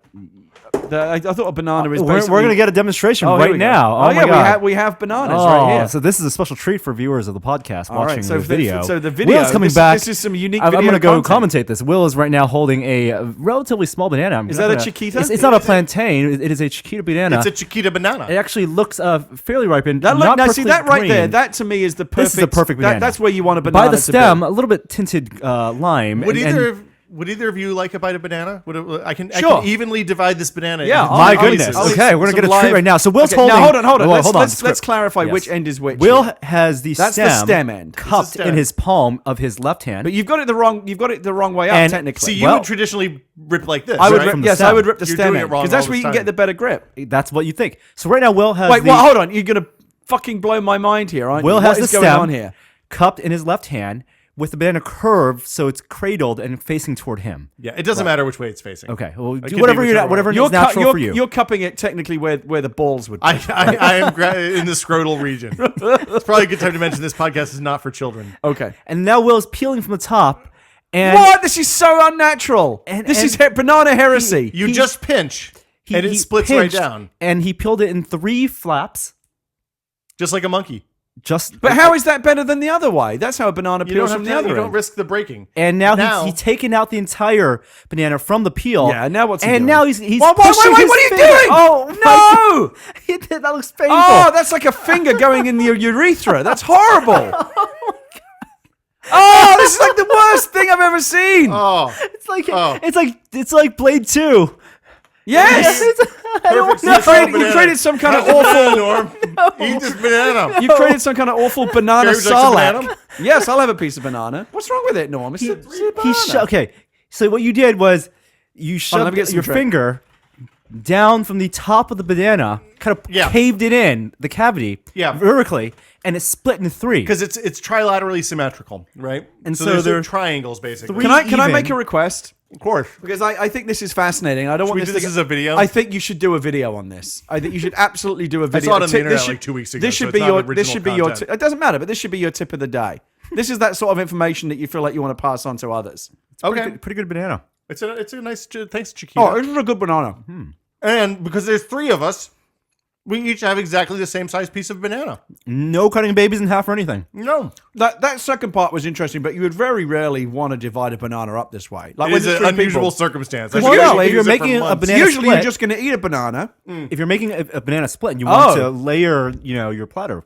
One of the greatest Yes, uses yeah. for a banana, of course, is the banana split. Banana split is a lovely So snack. the right way to do a banana split is split it 3 ways. So if you have a question for us or want to know the proper way to open a piece of fruit, the email address is podcast. Do the banana video. Next week, seriously. mango.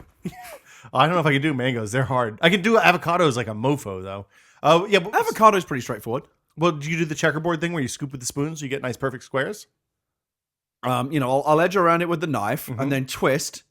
Yep. Right. Yeah, and that's and right. It'll You just get two halves. It'll just break naturally, right? And come out, and then obviously get the. Do you know how to get the pit out the easy way? Oh, it just comes right out. Well, if it doesn't, you can jam it with your chef's knife and twist, and it'll pop right out like embedded on the blade of the knife. And then I find that mostly just the skin just peels right off. Well, so what I usually do is cut a grid into the inside of the avocado back and forth.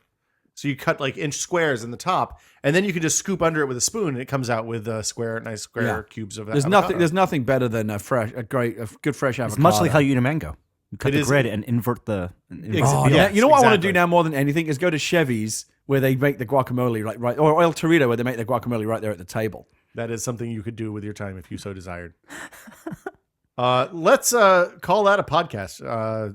Thank you. Wow, as you would. always. Okay, yeah, I What? guess that's we're not at fake We outtakes answered a yet. question. Oh yeah, no, we did. And Yeah, then we okay, play the okay, music, yes, and then yeah, we do okay. fake. I felt like We've we were been already doing there. this for I 124 felt episodes. like we were already there.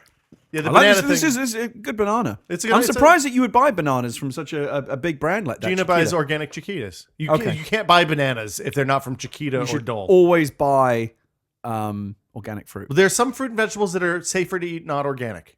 Bananas are okay because they have a thick skin. And you should never always- eat berries that are not organic. You should always avoid also this other thing that I've learned. I think Leah taught me this. You should avoid apples, the ones that look really, really shiny, is super waxy and polished. Yeah, they're waxed. Yeah, and what happens is when they put the wax on, it traps in the pesticide. Awesome. If they're not organic, yeah, and you're basically eating all that shit. Yeah, it's You don't bad need for that. you. Yeah. So that'll do it for us this week. Gary, do you have anything to play? Walking Dead is ongoing. Yeah, so Walking Dead is going great. I'm just starting to write episode 4 right now. Wow, you guys, it's really just in the nick of time for that.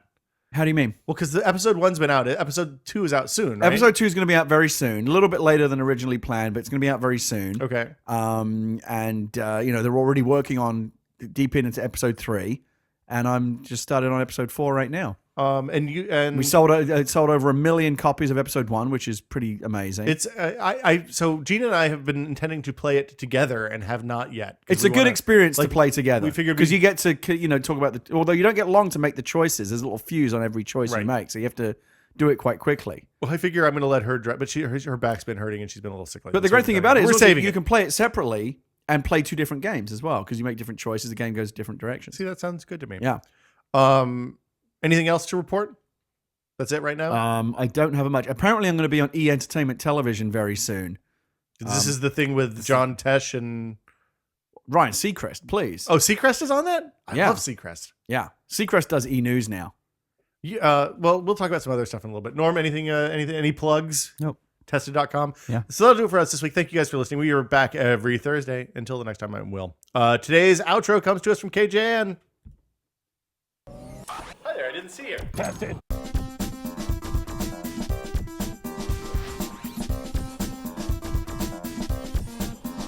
Scroll to the left. So, swipe to the right. Which scrolls to the left? Swipe right. I actually do have a plug. I'm sorry. A lot of people might listen to the podcast who don't go to the site or don't subscribe to the YouTube channel. We shot videos with Adam.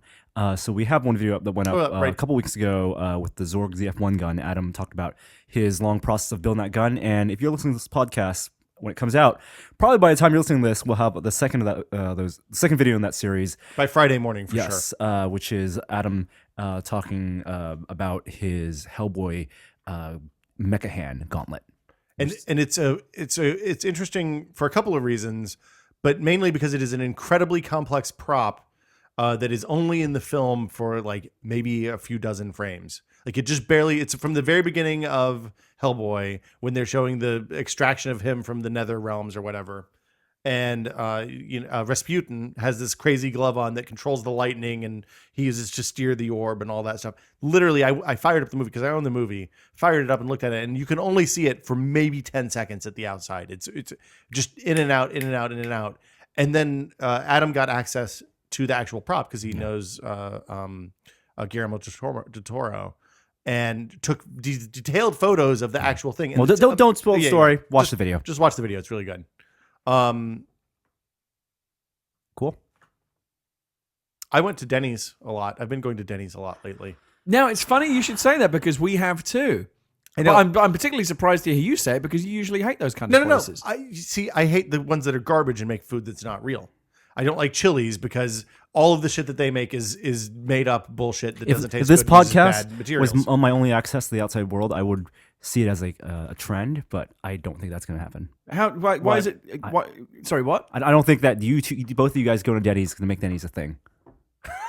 We're not trying to make I don't it a think thing. I don't feel like I'm missing out on the Denny's experience. I don't want to make it a thing because I don't like it when you go there and it's we tried to go there on Memorial So Day. did we. What a fucking mistake that was. We made it in just in the nick of time because we got in and like there was an open table, a booth even, which is prime Denny's seating. Yeah. And the moment we sat down, Gina was like, "Fuck, we made it here just in the nick of time." Yeah. because they were like, there people were waiting. I've never seen people wait for Denny's before. big time. I mean, dude, go there any Sunday. Well, I don't. I usually go early. We get up early on Sunday and go. if we're We gonna go to drove by. Denny's. We found a secret Denny's kind of stashed away nearby. I didn't know there was one in San Well, Francisco. it was not really in San Francisco, but it's just south of the city where we can get Okay. to easily because we're on the south end.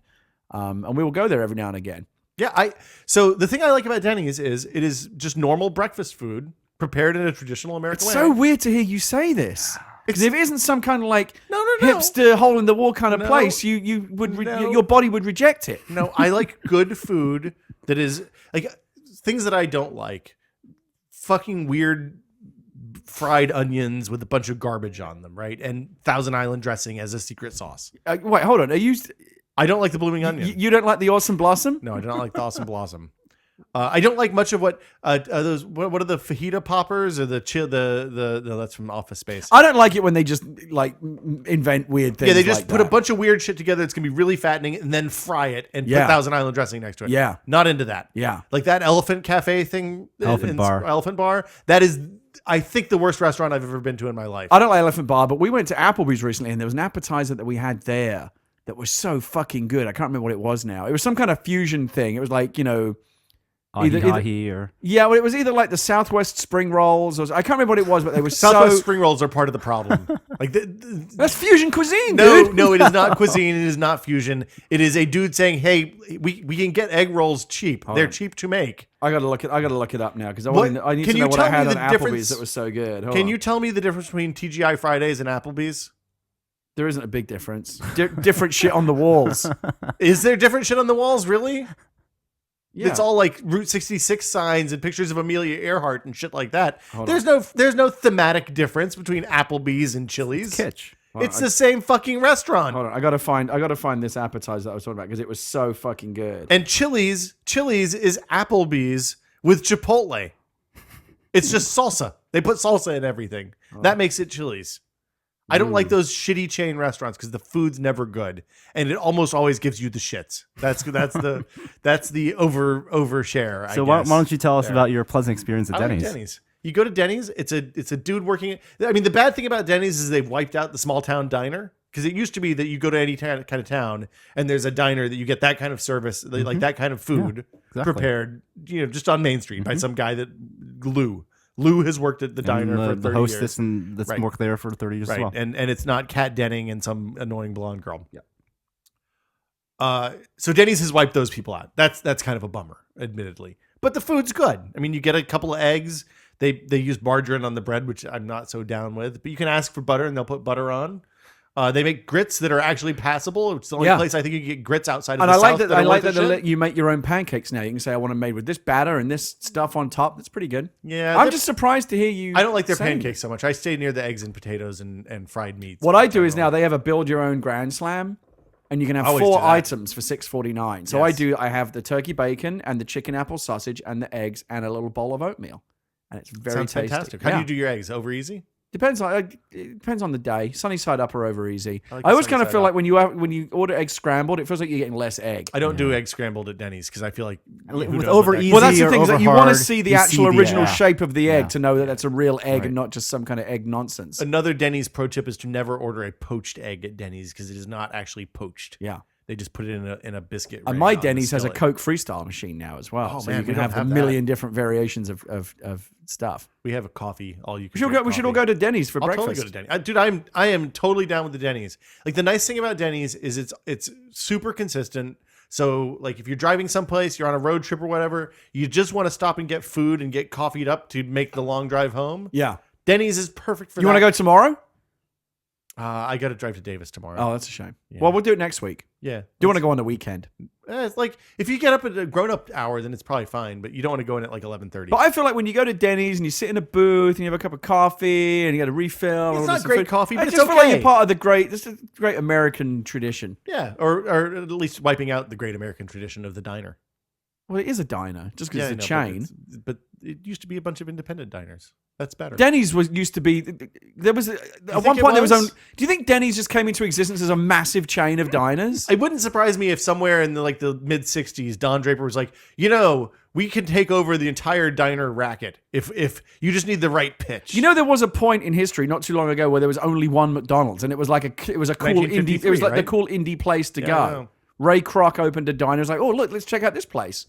And it got Mistake- successful. And now it's everywhere. Yeah, if There was only one Starbucks at one point. I there were always two across the street from each other. If you had lived in Seattle in the 1970s, Yes. you would have loved Starbucks Dude, at one point. Have we not had this conversation? I have no beef with Starbucks. I feel like we've had every conversation. 124 episodes. I don't have a beef with Starbucks. Starbucks has made it possible for me to get a good cup of coffee anywhere in the country by What was it? promoting coffee. What was that Instagram picture I posted of a cup of coffee the other day, and you said something about made some knock. Was on there my- coffee in there? Yeah, there was coffee in there. Oh, I just saw whipped cream and shit. Oh, you called my you called my coffee a trash can. That's what it was. Thereby indicating that my coffee was trash. Oh, no. That was I didn't have scale in the picture. I thought it was a Pac-Man trash can. No, it was a coffee cup. Well, I couldn't fucking tell that. Your picture was bad. So now you Is that could've- a now you tra- could've is that sized a my trash photography can as well. Is that a trash can? I thought that was a coffee snob comment. No. I thought it was like one of those. I was like, fuck. Is that the compost pile? Norm and I were sitting there. I was like, God damn it, Norm was just talking about how important it is to curate your Instagram feed, and I was like, looking at Instagram. I was like, fuck. Gary just posted a picture of his trash can. It wasn't his trash can. I apologize. I like your coffee mug. Then I thought your trash can was cool too. If that's anything. Okay. What? What else? Hey, so what is your problem with Rush? I think they're self-indulgent and not very good. I don't like drum solos. I don't like prog in general. I Prog? think Muse is Progressive shit rock. too. Prog rock. Yeah, I don't like Okay. prog rock in general. I think I don't like Muse either. I think they're garbage too. You don't like Muse? No, I don't like Muse. Oh, Do you like man. Journey? But Journey's okay. Journey is more stadium. But you really rock don't to like me. Rush. Don't like Rush Well, I at think all. you would like things that are progressive, like trying new forms, Yeah. moving the form forward, discovering new types of music, trying to break out of the box. What's wrong with that? That's We progressive. had this conversation on Twitter last night. I feel like we're rehashing. I know, but feel like not we everyone. workshopped some stuff. Not everyone got to hear it. Okay, here's the What problem. I discovered a couple of things. One Yes. thing that was interesting was actually I posted a thing that was meant to be kind of a troll where I said it's arguable that Canada, when you look at all the great bands and acts that have come out of Canada, that they might actually be the number 2 rock nation behind Britain as opposed to America. And I was kind of trolling on 2 levels, trying to Canadian and Americans getting at each other. But also I was thinking people go, what? Britain is the number 1 rock nation. Well, it's interesting. Not a single person took issue with that because actually it's very, I think Yeah, Beatles and Rolling Stones and The Who, and like it would be and- very hard yeah. to argue against that. I mean, and Jimmy Page. Oh yeah, absolutely. Led Zeppelin. I mean, it's hugely difficult. Madonna's English now too. Very, So, that's I mean, right. Very difficult to argue against. But I didn't realize that so many great classic musical acts came from Canada. Yeah, like Bryan Adams, Celine Dion, Rush, Justin Bieber, Bieber. I love Bieber. Who doesn't love Bieber? Nickelback, Hoobastank probably came from Canada. Fucking Hoobastank. Neil Young. Neil Young's great. Love Neil Young. The band. That's where this all started. Is I didn't know that Only the band. most of the band is Canadian. Some of the band's American. Well, yeah, one dude, The important, but dude, they are arguably. mostly Canadian.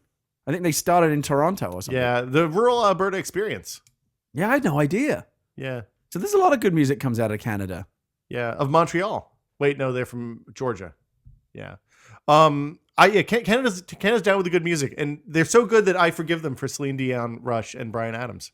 Do you think it's because it's so close to Seattle? Like it seems like the further north you go, the better the music gets. No. I think it's because they're inside a lot. I think long winters make better music.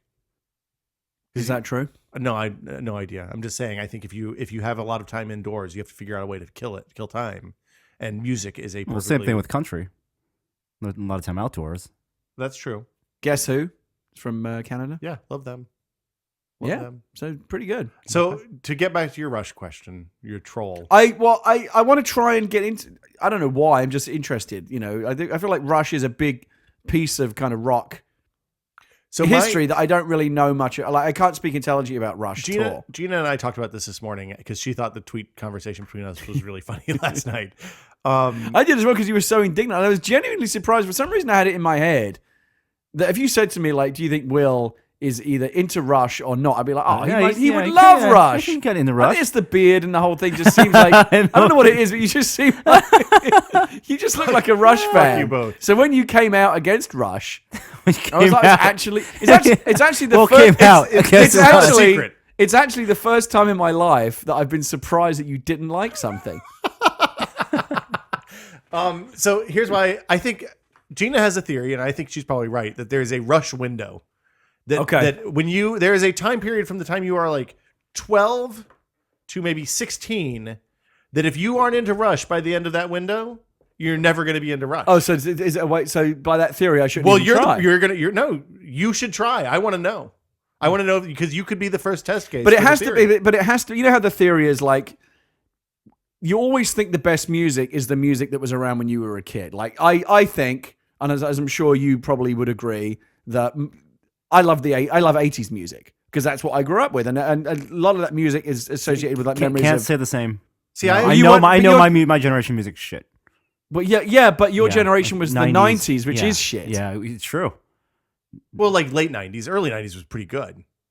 early 90s, Grunge and alternative great, yeah. and all that stuff. But I mean, see, what, that's what alternative CNC became? Music Factory. so see, I started listening to music probably in 1985 when I was 8 or 10 years old. Okay. So like I started with Falco and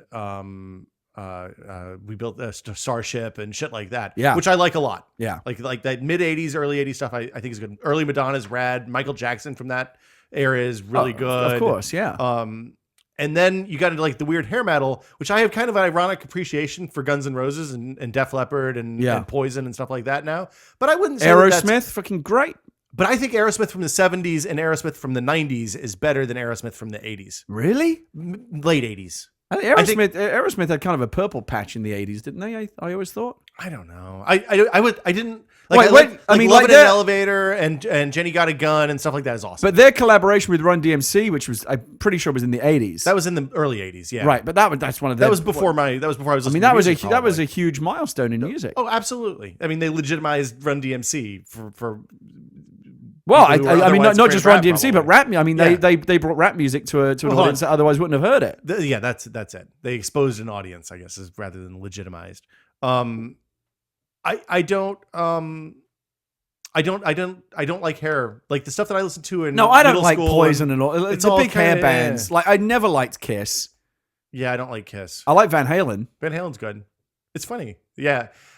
I listened to a shitload of music in the early 90s, like grunge and alternative. I mean, the first time I heard Nirvana and Soundgarden and Mudhoney and those guys was amazing. Yeah, I was immune to all that stuff. Well, you were I- probably listening to Britpop then, right?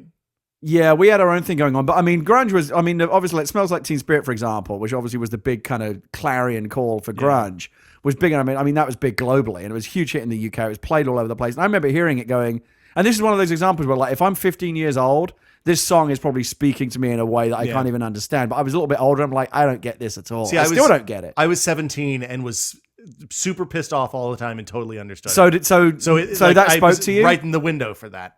I think I missed Rush because I was listening to Guns N' Roses and Def Leppard and stuff like that. Right. And I'm going to go ahead and tell you, Rush. If you think Axl Rose is cool, Tom, you can't get they're on opposite sides of the spectrum. Rush and Guns N' Roses. I mean, where does Rush sit in the musical pantheon? Like, what are other bands that you would cluster in with Rush? Like, they're all part of this kind of music,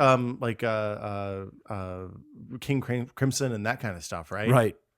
Like the kind of noodly 70s guitar rock. Right. But I like that. I like Jethro Tull and this is a bad example, but you remember when Spinal Tap was in its prog phase doing like Stonehenge and stuff? I love that kind of shit. I like Spinal Tap much more than I like Rush. I like Spinal Tap's prog phase much more than I like I Rush. love that kind of. This is an area that I want to find out more about. I love that kind of combination of like rock and folk music. You mean like when Bob Dylan went electric? Well, like Or newer than that? like any time that like a rock band would do like a concept album that was all set in like a fairy magical kingdom or whatever. Yeah. Like weird shit like that. What's the album? I think it might be. Isn't it Rush that has the concept album that's all set in outer space? It's all like in the 2112. Is that the one? There's a Rush album. Did Which, you miss the part about the whole conversation where I don't really like Rush?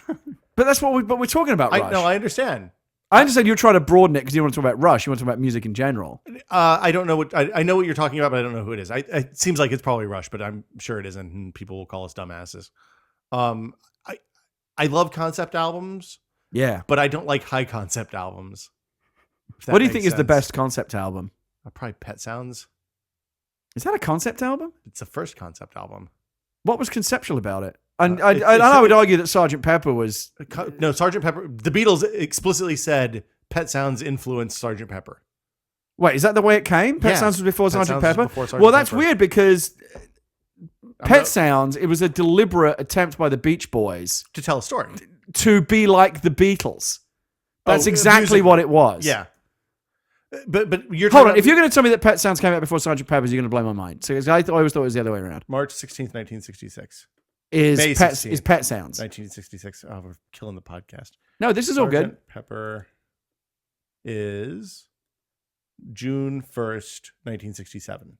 Wow, year. that's amazing. Yeah, I mean, in my history of rock class in college, which was 3 really easy credits. Okay, so but I'm quite convinced though the Beach Boys doing Pet Sounds was a response to kind of where the Beatles was going I think- musically. I I think- think it was a response to maybe earlier like Revolver and some of the earlier stuff. I think what you're talking about is the layered kind of using four tracks together to get a 16-track recording and doing really deeply layered harmonies and stuff like that is definitely Right. a response to Revolver Right. and Rubber Soul, which were the first places the Beatles did that. Pet Sounds is one of those weird things. Whenever you see like someone does a list of like the greatest albums of all time, it's always Sgt. Pepper number 1, Pet Sounds number 2. Or And the other way around sometimes. But I get Sgt. Pepper. I don't get Pet Sounds. Well, so the thing about Pet Sounds is it tells the story of a young boy, right?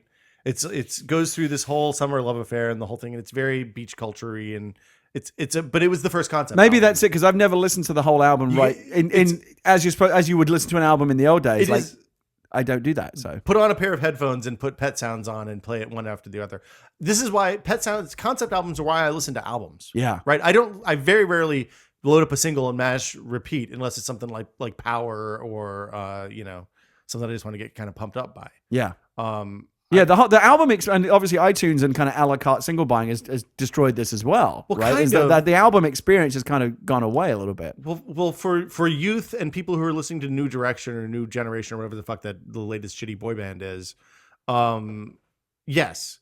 But for the kind of music normal listens to, the kind of indie, Only albums. the Beach House, and You only the, listen to and albums. the I Best listen to albums. Coast, and the M81, and all that. M83. It's all M83. Sorry, it's all albums. I mean, and literally that's how I listen to music. I But it's so rare for me that an album is a consistent experience. Like there'll be a couple of tracks that I like, but then there'll That's be 2 or 3 fine. tracks in If a row I'm- that if I I'm don't driving- like. But why would I sit through those tracks that I'm not Because enjoying? then it pace. yeah, you got to have lows to have highs, man. And I discover new things about those songs later on. I guess. If you look at like something I listened to a ton when it first came out and then didn't listen to for about 10 years was U2's Octung Baby, right? Great album. Fantastic album. One of the best of the decade, I think. And that's a rare example of an album that for me I can listen to because it's strong all the way through. There's very, very little filler. Well, so there were a couple of songs on that album that I really didn't like when it first came out. And when I came back to it later, I picked up a lot more, and I had kind of gained an appreciation for stuff that I didn't necessarily like before. Yeah. So I mean, taste, just like your taste can change. I think musical taste can change too. Oh, over certainly, time, of certainly. course. Of course, musical tastes change as you get on. That's probably the taste that changes the most as you age. But you still have a affinity for the music you listen to when you're younger. It's like the Ratatouille. Yeah, of course. I will always, and it is exactly the Ratatouille effect. When I listen to 80s music, it can be a song that is pretty bad. So this is- but there's an association, Right. a connection, What's a the sense. Ratatouille There's a effect? sense memory thing. It's you know, he the- eats the Ratatouille and it it's takes the- him back to oh, when he right, was a right, kid. right. Yeah, yeah. It's the Proust. Yeah. Well, It's the Madeleines. and that's definitely. I mean, that's definitely, the thing is, when I was in high school and middle school, I listened to a lot of '60s and early '70s stuff more than. I mean, I was exploring Beatles and Bob Dylan and all that kind of stuff. You got to make sure when your kid grows, is growing up, Yeah. that the music that they're listening to Yeah. is good. So when they get the Ratatouille effect, it's with good music. Along with Gary TV. you Well, need I think, Gary it's Radio. interesting, isn't it, though? Because it's a fight. I was talking to Jeff Green about this, and I've been kind of hitting him up because Jeff Green is like, to me, is like He's the super quintessential dad. cool dad. Yeah. And I want to model my parenting on Jeff. You could just give your 'Cause kid to Jeff. He's done a great job. Yeah. He's had one move out. He can move another one in. Yeah, he's doing great. And so, but it's very interesting because I asked him about it. So, like, how do you, like, for example, make sure, because you want hopefully the kid to kind of have good taste and like some of the things that you like.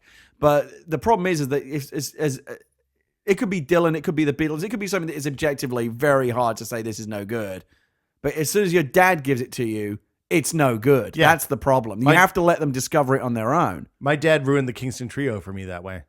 I like the Kingston Trio. I like the Kingston Trio. See too, but that? I'd See, I never like that tell kind him of folk skiffle. I love that kind of Yeah. music. like rockabilly and that kind of stuff. Not so much rockabilly, but I like like rockabilly? folk music. love I want to rockabilly. get into folk music. I think that maybe that's I can what I help want you to with do. that. Can you really? Yeah, Real I folk like music. folk music. You got some albums I can borrow? I don't have albums at all. Oh, I you have don't all have CDs digital. anymore, right? No. Well, give me a. I'll give you a playlist. Yeah, I do like folk music. Like 60s folk though, like real back when music had a message. yeah, You listen to that shit and it is amazing that record labels used to put that out. It tells you that the record labels at that point weren't really businesses and were run by fucking hippies. well, what are some of the folk acts that you like? Like your Joan Baez, your Joe Crocker, the Dylan is the best. I mean, Dylan, Of course, Dylan yeah. is unbelievable. Yeah. Even stuff like the more commercialized versions, like the Byrds and the band, and well, the band was kind of Bob Dylan's band a lot of the time. Right. The super groups, the Crosby, Stills, Nash and Young. Yes, the absolutely. Buffalo I love Springfield. Crosby, Stills, and Nash. Buffalo. The thing that's weird about that time is there's a lot of one hit. There's a few acts that had like lasting appeal and went on for a long time, mainly by mining classic songs from Americana. Yeah. Stealing basically. Yeah. And then there's a bunch of kind of one hit wonders that had message songs. Your Don McLean's and your all that kind of stuff. I was thinking the other day about the Beatles, and this has all been covered a million times, I'm sure, by rock historians and journalists and stuff. But it's very interesting. I can't think of another band, and maybe there is one, but I don't think there is one that evolved as much as the Beatles did. Like if you look at the beginning of the Beatles and like, please, please me and love me do, and I want to hold your hand, and very kind of teeny bopper friendly, just catchy, nice Yeah. music, to where they ended up, which is like, Revolver and Sgt. Pepper, and very psychedelic, very kind of, they really ended up kind of pushing the envelope of what people thought popular music was. It's a tremendous evolution. The Doors had kind of a similar arc. I don't think they started as much teeny bopper, but Jim Morrison if there was a 17 magazine or a teen Tiger Beat magazine, he would have been on Tiger Beat magazine. Right. But they were also doing very exploratory And then stuff. Yeah, and then he discovered acid. Yeah. The Rolling Stone. I mean, you look. Well, that's what happened, right? Is that fucking George Harrison went to India and started dropping crazy shit, and next thing you know, the music is wacky. Yeah. Which, I mean, it worked And out awesome. great. Yeah. The thing that's interesting about the Beatles and the Doors and even the Rolling Stones, like in the late 60s, early 70s, is that music has aged incredibly well. What has? The Beatles and the Doors and yeah. and, I mean, they played Doors songs on Live 105. And I don't think that the kids that are listening to Live 105 and don't know what the Doors are realize that That's it's a a local- 50-year-old. Yeah, it's Local alternative rock radio station. Well, it's not really alternative. I personally rock kind of anymore, hate the Doors, though. They're Really? like musical kryptonite to me. but- Oh, I love Like, the Doors. as soon as there's only one Doors song that I like, all the others get turned off immediately. They do all kind of sound the same. Yeah, I don't like them. Which is the one you like? The end. This is the end. Yeah, That's a good song. yeah.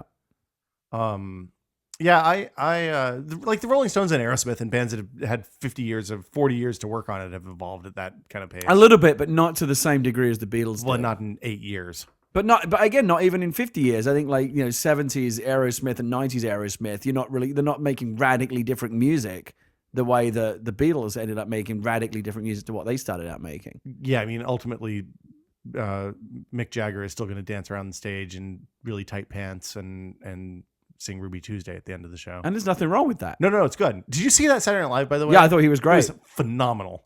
Really, really good. I particularly enjoyed the Mick Jagger karaoke. I was kind of hoping that would end with him getting up and doing it, but No, it was so much better than it did. yeah, no, it was good.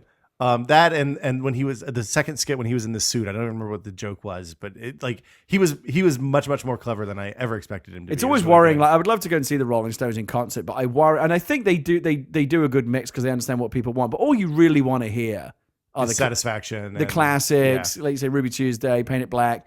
But what will often happen is those tours are often in support of a new album, and they end up playing all the new shit that you have no interest in, I have a which isn't as good, that you don't have any association with. I have a friend who's gone to see them a bunch, and he always comes back pleased. But he's also the kind of person who comes back and tells me that the new album is the best one they've done in 40 years. So, Oh God, yeah, I it's don't know hard what the to, fuck's wrong hard with to him. argue. So I guess anything else we want to cover while we're talking? We've never man. talked about music on the show. I'm before, surprised that really, Norm have was we? so quiet during that. I thought he would really light up during that No. section. Maybe this is all beneath. Way This is golden oldies. beyond my scope. Domain. But why though? We're talking about like no matter what your musical flavor is, we're talking about kind of classic acts that. Yeah, I wasn't exposed to any of that. Norm doesn't want to talk about. You weren't exposed to the Beatles or the Rolling How do you- Stones. Why don't you No. dive? You have fucking Spotify, dude. Dig in. Do you not? But do you not have a working knowledge of these bands today? Do you not listen A to little these bit, acts? Yeah, a little bit. I'm going to- The appreciation is completely different. I have an entire stack of Beatles I- CDs that I- I'm going to give understand. you, and you have to go listen to. This is your homework. It's good for you. Start at the beginning sure and work it your is. way Have you not forward. ever like actually just sat down and listened to the Beatles? I have. Have Do you- I mean, listened do to you like Revolver? them? Yeah, absolutely. But it's different, You- now- different appreciation, different type of ratatouille. You can't ask him that question and then have like when you say, "Do you not like the Beatles?" There's only one appropriate answer Yeah. for that. No, but I think No, that, no, but, I've no, bought but I Beatles think, no, albums. but I I've think bought Norm, CDs. but I think Norm is the kind of And guy listen who to is them, enough of yeah. his own man that if he genuinely didn't like the Beatles, he wouldn't fake it. He'd say, "No, I don't Yeah, like the no. Beatles." I mean, I don't. Okay, I fair enough. can say I don't appreciate the Beatles the way that you guys do. Well, it's not like I grew up when the Beatles And were again, still together. it may be a generational thing, but again, I've said this before. I mean, they're still going to be playing the Beatles in 500 years. I mean, it's it's not the kind No, of and music that I goes have out of peers that fashion. love and revere them, and Yeah, Evan's a Beatles guy, isn't he? I don't think so. I don't know. From Detroit, he's got that going. Yeah, I don't know. music. Music. This is a whole new realm for. What are fake you outtakes. listening to right now? I'm listening to a lot of soundtracks lately. I've been listening to a lot of game soundtracks. The Fez soundtrack I play all the time I got to get that. because it's really good for writing. Okay. The Bastion soundtrack, it's like game soundtrack fever, and then the Muppets. I love the soundtrack, Bastion soundtrack. which is also really Yeah. good. Muppets. Okay. The Muppets. Music, you're right, is one of those things where even if we are friends and we share so many common interests, music is so intensely personal. Yeah, it's that more. I think it's like the- it's the most subjective and personal. The Venn art form, yeah. diagram is completely off. Like we can both enjoy, Journey soundtrack, Fez soundtrack, but when it comes to something like classic rock, completely different taste. Well, Yeah. this is and the thing that's weird, this is one of the things that's been really highlighted for me on Rdio is that the people who I'm closest friends with, I'm not necessarily like I'll like 1 out of 5 things that they listen to a lot. And that's why those social music services. Like I don't think Norm and I have similar tastes in many things, but like music is probably the thing where we'd have the least, like I said, the least overlap. So like I honestly don't care what Norm is listening to on Spotify because it's probably not going to be for me. Yeah, but on the other hand, like when we were riding back in the van from CES, when you fired up the iPod and Yeah, but played I was music- playing things that couldn't miss. That's what I. but that's I mean that was a lovely thing to do. I mean, Right. I don't want to make you like feel weird or anything, but like everybody was exhausted. We were driving back. Everybody's kind of winding down from CES. It was a quiet 10-hour drive. Right. And you DJ'd the whole thing. And even though a lot of those songs were songs that either I'd heard before or kind of had passing acquaintance with, because there was a fair amount of like Blur and Oasis and shit like that I've never Right. really been into. Right. It was really nice. And because you love the music, I appreciated the music and so you can appreciate without loving, I guess is what I'm saying.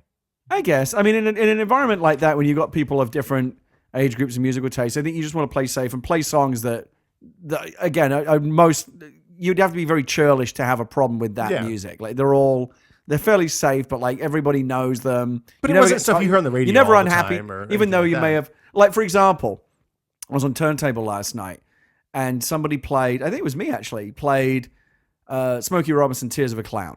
Now I've heard that song probably more than 500 times in my life. Yeah. But I'm never anything other than delighted to hear it one more time. Like Yeah. there's just songs just have an infinite amount It's like of Tiny replayability. Dancer. You can listen to Tiny Yeah, Dancer exactly. as many times as somebody wants to play it. Yes. Yeah, I love music. I mean, the thing is, even if we don't like the same music, we all love music. It's a great thing. Yeah, It really is one of mankind's greatest achievements. I agree.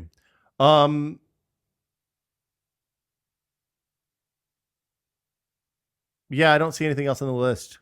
People wanted to Well, do a fake Thursday outtakes night usually testing. don't have a list, do they? It just is what it is. Since it was listener's choice, there's a giant ass list of things. I'll just run down it real quick. No. This no, never no, works. No. Okay. End it right now.